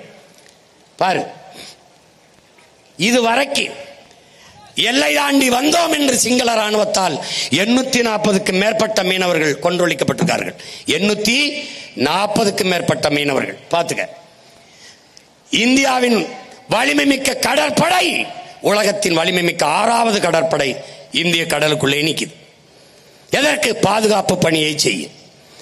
சொந்த நாட்டு மக்களை இன்னொரு நாட்டு ராணுவம் சுட்டுக் கொள்ளும் போது தடுத்து பாதுகாக்காத இந்த ராணுவம் என்ன செய்தது என்ற கேள்வியை இந்த நிலத்தில் ஒரே ஒரு மகன், உன் உடன் பிறந்தான் மட்டும்தான் திரும்ப திரும்ப கேட்டுக்கொண்டிருக்கிறேன். குஜராத் மீனவனை பாகிஸ்தான் கடற்படை ராணுவம் கைது செய்கிறது. இந்திய கடற்படை ராணுவம் விரட்டி கொண்டு போய் தடுத்து அந்த மீனவனை மீட்டுக் கொண்டு வருகிறது. அப்படி ஒரு செயலை இந்த கடலுக்குள் என் மீனவ சொந்தங்களை சிங்களன் சிறைபிடிக்கும் போதோ, என் படகை பறிக்கும் போதோ, எங்களை சுட்டுக் கொள்ளும் போதோ தடுத்து பாதுகாத்தது என்ற செய்தியை நீங்கள் கேட்டதுண்டா, பார்த்ததுண்டா? பாருங்கள், எத்தனை 840க்கு மேற்பட்ட உயிர்கள். இந்த காட்சியை பாருங்கள். என் உடன் பிறந்தார்களே, 12 நம் உடன் பிறந்தார்களே, நம் அண்ணன் தம்பிகளை ஒரே சங்கிலியில் பூட்டி இழுத்துக் கொண்டு போய் எவ்வளவு அவமதிக்கிறான் என்பதை நீங்கள் பாருங்கள். எவ்வளவு 12 பேரை இங்கே பாருங்கள். மொட்டையடிக்கிறான். இந்த மொட்டையடிப்பது எனக்கல்ல அவமானம், இந்த நாட்டை ஆள்கிற தலைவர்களுக்கு அவமானம், இந்த இனத்திற்கு அவமானம், இந்த நாட்டை ஆளுகிற பிரதமர் முதல்வர்களுக்கு ஏற்படுத்திய அவமானம். உன் நாட்டின் குடிமகனை இன்னொரு நாடு தலைமுடியை வலித்து அவமதிக்குது என்றால் அது உங்களுக்கான அவமதிப்பு இல்லையா? இந்த நாட்டுக்கான அவமதிப்பு இல்லையா? அறிவார்ந்த தமிழ் சமூக மக்கள் சிந்திங்க. இந்த படகை பறித்து கொண்டு போய், பல லட்சக்கணக்கான அந்த விலை மதிப்புள்ள இந்த படகை பறித்து கொண்டு, என் மக்களின் வாழ்வாதாரமாக இருக்கிற இந்த படகை பறித்து கொண்டு போய் அரசுடைமாக்கி ஏலம் விடுகிறது சிங்கள அரசு. இன்னும் எத்தனை காலத்திற்கு எங்களை சிறைப்படுத்தி எல்லை தாண்டி வருகிறான்? ஏதோ மீனவர்கள், எம் இன சொந்தங்கள் சிங்களர்களின் கடற்பரப்பில் மீனை திருட வந்தது போல திரும்ப திரும்ப அந்த குற்றச்சாட்டை வைத்து எங்களை சிறைபிடித்துக் கொண்டே இருக்கிறார்கள். இது இந்திய கடற்படை. இங்கே பாருங்கள், இது சென்னை மெரினா கடற்கரையில் இந்த விண்வெளியில் வித்தை காட்டுகிறது இந்திய ராணுவம். தன்னுடைய வானூர்தி வலிமையை காட்டுது, விண்படை வலிமையை அப்படியே குட்டிக்காரன் அடிக்குது, வித்தை காட்டுது. இதையெல்லாம் 15 நாளுக்கு ஒரு தடவை கடலுக்குள்ள காட்டியிருந்தால் சிங்களன் எங்களை தொட பயந்திருப்பான். இந்த விண்வெளி வித்தையில 15 பேர் செத்து போனான். அந்த செத்தவனுக்கு ₹1 காசு கொடுக்கல. புரியுதா? இந்த வித்தையை பாரு எப்படி டைவ் அடிக்குதுன்னு பாரு. அடே பாரு, அடிக்குது பாரு. இதெல்லாம் நல்லா காட்டும்டா. எப்படி வித்தை காட்டுது பாரு. எப்படி இவ்வளவு வலிமையை வச்சுக்கிட்டு சொந்த நாட்டு மக்கள் அவன் கைது பண்றான், சிறைப்பிடிக்கிறான், வேடிக்கை பார்க்குது. எப்படி? அப்போ குரங்கணியில தீப்பிடிச்சு செத்தான் இந்த வித்தக்காரன் வரல. இங்க பாரு, ஓகி புயல்ல மிதக்கிறவன் யாருன்னு வரா? 200 பேர் செத்து மிதந்தோம். காப்பாத்த வரல இந்த கடற்படை. செத்து போன பிணத்தையாவது எடுத்து கொடு, நாங்க எங்க முறைப்படி மரியாதையோட அடக்கம் பண்ணிக்கிறோம். அப்பவும் வரல. ஏன்? செத்தவன் தமிழன் வரல. இப்ப எனக்கு என்ன வழி இருக்கு? கடைசியா என் கடலை, இந்த கப்பல் நிக்குதுரா, என் கடலை காப்பாத்த அல்ல, என் கடலோடி மக்களை, என் மீனவ மக்களை காப்பாத்த அல்ல. நீ நன்றாக தெரிந்து கொள். 840 மீனவன் கொல்லப்பட்டிருக்கான், இத்தனை பேர் சிறைபிடிக்கப்பட்டிருக்கான். ஒரே ஒரு மகன் எங்கள் தலைவன் தமிழீழ மண்ணிலே தன் படையோடு நிற்கிற போது ஒரு மீனவனை சிங்களம் தொடல.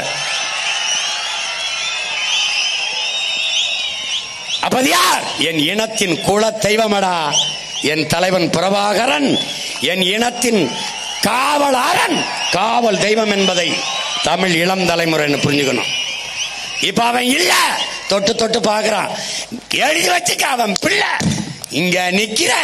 ஒரு நாள் இதே ஆட்டத்தை நான் காட்டுவேன் உனக்கு, இதே ஆட்டத்தை நான் காட்டுவேன். தம்பி போடு, என்னாச்சு?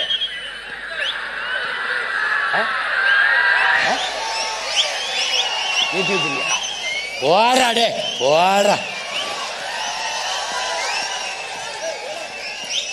போடு. இங்க பாரா, உன் உடன் பிறந்தானுக்கு நீ பெற்ற பிள்ளைக்கு எனக்கு இருக்கிற ஒரே வாய்ப்பு, என்னுடைய ராணுவம் என்னை காப்பாத்தல, என் மக்களை என் கடலை காப்பாத்தல. நீ கோஸ்ட் கார்டுன்னு போட்ட அது வேஸ்ட் கார்டு ஆயிடுச்சு. உன்னுடைய ரோந்து படை, உன்னுடைய கடலோர காவல் படையெல்லாம் பத்தல. இப்ப பிரபாகரமாக என்ன செய்யறேன், நெய்தல் படை என்ற ஒன்றை காட்டுறேன். வாடுற நெய்தல் படை பாத்துக்க. இந்த நெய்தல் படை காட்டுறேன். இந்த நெய்தல் படை எல்லாம் சொல்லுவான், என்ன நெய்தல் படுறேன்னு. டே அங்க போடா, நீ ஆத்தால போய் அக்கா தங்கச்சி சாகிறத தாலி இருக்கிறத வேடிக்கை பார்த்த. நான் வந்திருக்கிறது என் அக்கா தங்கச்சி தாலி இருக்கிறது இல்ல, தாலி அறுத்தவன் தலைய இருக்க வர்றேன். நீ இந்த சேட்டை மயிரெல்லாம் வேற எங்கேயாவது வச்சுக்க. இங்க பாரு, இங்க பாரு, நெய்தல் படை காட்ட. பலாயிரக்கணக்கில் மீனவர்களை எடுக்கிறேன். எங்க வேற யாருக்கும் வேலை இல்லை. நெய்தல் படையிலே மீனவர்களுக்கு கல்வி தகுதியெல்லாம் கேட்கல. படகோட்ட தெரியுமா, நீச்சல் தெரியுமா, வா படைக்கு பயிற்சி கொடுக்கிறோம். எப்படி உலகத்தில் சிறந்த பயிற்சி கொடுக்கிறோம். கருவியை கையில கொடுக்கிறோம். போடா மீனவ பின்னாடியே போடா. அவன் தொட்டா தூக்குடா, தூக்குடா, தூக்குடா. பாரா, சர்வதேச பிரச்சனையா மாத்திரண்டா. இன்னைக்கு இந்த இடத்துல இருந்து கத்துற மகனை யாரும் கணக்கில் எடுக்கல. கூண்டுக்குள் இருந்து இந்த சேவல் கூவதால் நீ கணக்கில் எடுக்கல. விரைவிட கூரை மேல ஏறி கூவேன். உலகம் என்னை திரும்பி பார்க்கும்.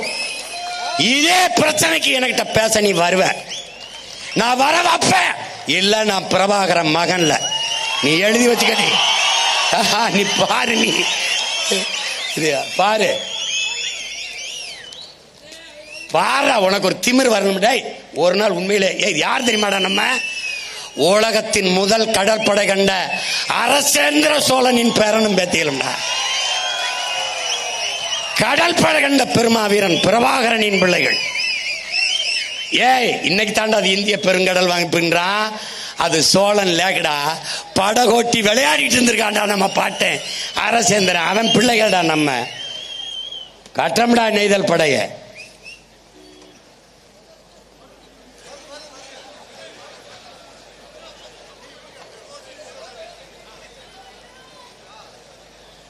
கட்டம்.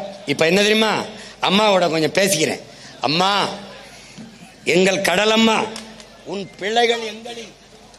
பிள்ளைகள் எங்களின் பிழை பொறுப்பாயா தாயே, பிழை பொறுப்பாயா? நீ எங்களுக்கு உப்பு தந்தாய், உணவு தந்தாய், உயிர் காற்றாய், மூச்சும் தந்தாய். உப்பிட்டவரை உள்ளளவு நினை என்றோம். உப்பிட்டு உணவு தந்த, உயிர் தந்த உன்னை உயிராக போற்ற மறந்தோம். அம்மா மன்னிப்பாயா, மன்னிப்பாயா? முத்து தந்தாய், பவளம் தந்தாய், சத்துள்ள மீன்கள் வகை வகையாய் வாரி தந்தாய், நண்டு தந்தாய், ஆமை தந்தாய், சுறா எறா எல்லாம் தந்தாய், என்னென்னவோ அள்ளி தந்தாய். எண்ணி சொல்ல ஒன்றா ரெண்டா? என் தாயே, என் தாயே, நீ மழையா எங்களுக்கு குடிக்க நீர் தந்தாய், உன்னை குப்பை மேடாக்கினோம். குளிக்க நீர் தந்தாய், நாங்கள் குளித்தோம், உன்னை அழுக்காக்கினோம். என் அம்மா,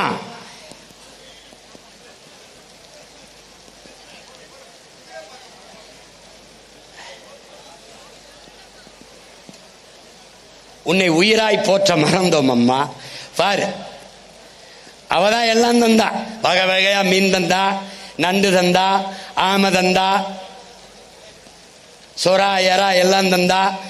சொல்றதுக்கு ஒன்னு ரெண்டு இல்லடா, எல்லாம் தந்தா. என்னென்னவோ தந்தாய் தாயே, உன்னை நாங்கள் மறந்தோம், மன்னிப்பாயான்னு கேட்கிறான். நீ மழையாய் வந்து குடிக்க நீர் தந்தாய், உன்னை குப்பை மேடாக்குனா ஆக்கியிருக்கேன் பாரு. குளிக்க நீர் தந்தாய், குளித்தான், உன்னை அழுக்காக்கிட்டான். இந்த வாரம் எப்படி அழுக்காக்கியிருக்கேன் பாரு, பாரு பாரு பாரு.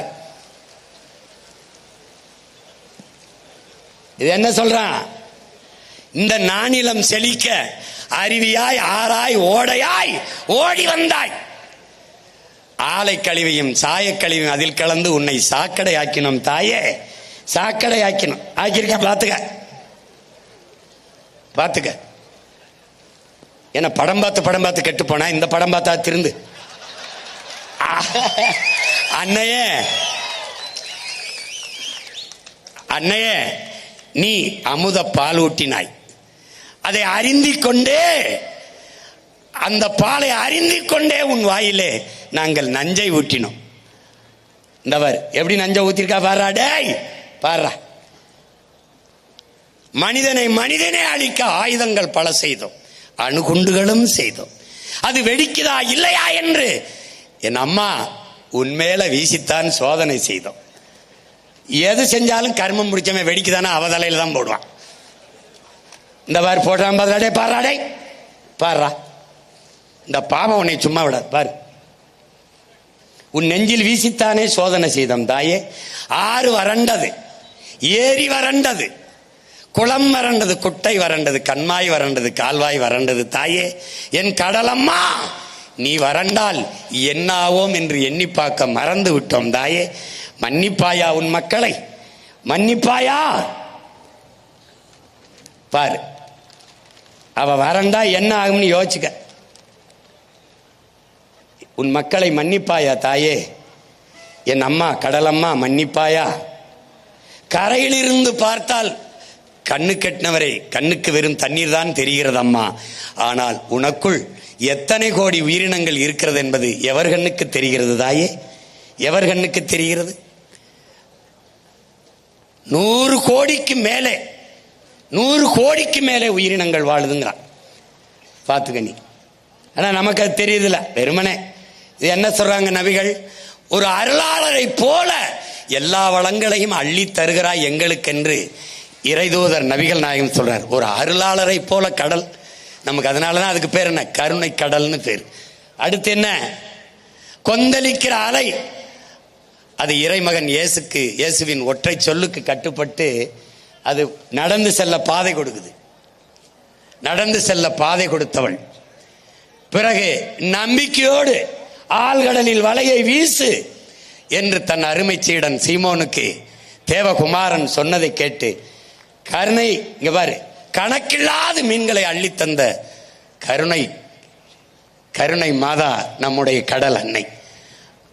அன்று அன்று உன்னை கடந்து அமிழ்தத்தை எடுத்தான் எங்கள் பரந்தாமன்.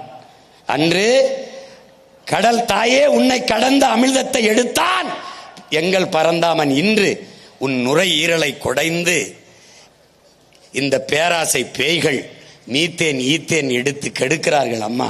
பார், கெடுக்கிறார்கள். அன்று உன்னை கடந்து சென்று உலகின் பல்வேறு நிலப்பரப்புகளை வென்று பேரரசை அமைத்தான் எங்கள் பெரும்பாட்டன் அரசேந்திரன். அவன் பேரன் எங்கள் தலைவன். அன்னையே உன் மடியில் நின்று, பிரபாகரன் என்ற பெருமரவன் உன் மடியில் நின்று படை கட்டித்தானே என் மண்ணையும் மக்களையும் மானத்தையும் காத்து நின்றான். அவன் கடல் படை கண்டு நம்முடைய மண்ணையும் மானத்தையும் மக்களையும் காத்து நின்றான். தாயே, உன் அன்பு பிள்ளைகள் இன்று கரையோரம் நின்று அவன் பேர பிள்ளைகள், அவன் பிள்ளைகள், உன் மக்கள் கரையோரம் நின்று கலங்கி நிற்கிறோம் தாயே, கலங்கி நிற்கிறோம். வள வேட்டைக்கு வெறிகொண்ட அலையும் இந்த வல்லாதிக்க வல்லூர்களிடம் இருந்து உன்னையும் இந்த மண்ணையும் காக்க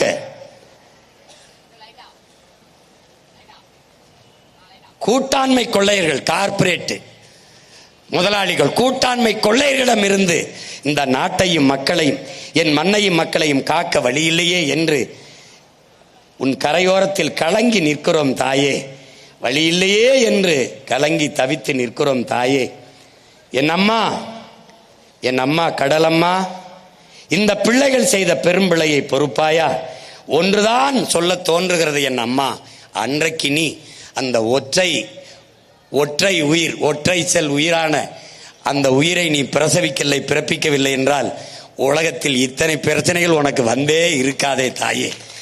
அந்த ஒற்றை செல் உயிரினத்தை இந்த தாய் அன்று பிறப்பிக்காமல் இருந்திருந்தால் அவளுக்கு இத்தனை பிரச்சனை வந்திருக்காது. அதனால் என் அம்மா கடலம்மா,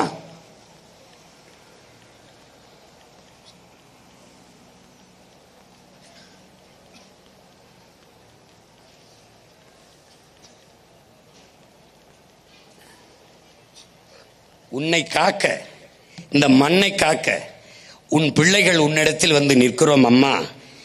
ஆதி நீயே, எங்கள் ஆழி தாயே, கடல் சூழ் உலகு காப்பதே அழகு என்று உன் பிள்ளைகள் உன் கரையில் நின்று கலங்கி நிற்கிறோம் அம்மா. உன்னையும் இந்த மண்ணையும் மக்களையும் காப்பாற்றுவதற்கு வலிமையை தா, வலிமையை தா. வாழி ஆழி, எங்கள் ஆதி தாயே, ஆழி தாயே, வாழ்க நீ, வாழ்க நீ, வாழ்க. கடல் வளம் காப்போம், மீனவர் வாழ் உரிமையை பாதுகாப்போம், மண்ணையும் மக்களையும் மீட்க காக்க 26 தேர்தலிலே களத்திலே 3 மடங்கு வெறியோடு களத்திலே நிற்போம். உறுதியாக வெல்லுவோம். இதை உலகிற்கு சொல்லுவோம். நம் இலக்கு ஒன்றுதான், இனத்தின் விடுதலை. இனம் ஒன்றாவோம், இலக்கை வென்றாவோம். தமிழ் தாய் வாழ்க, தலைவர் பிரபாகரன் வாழ்க, வாழ்க நீயே ஆழி தாயே. நன்றி, வணக்கம். நாம் தமிழர்.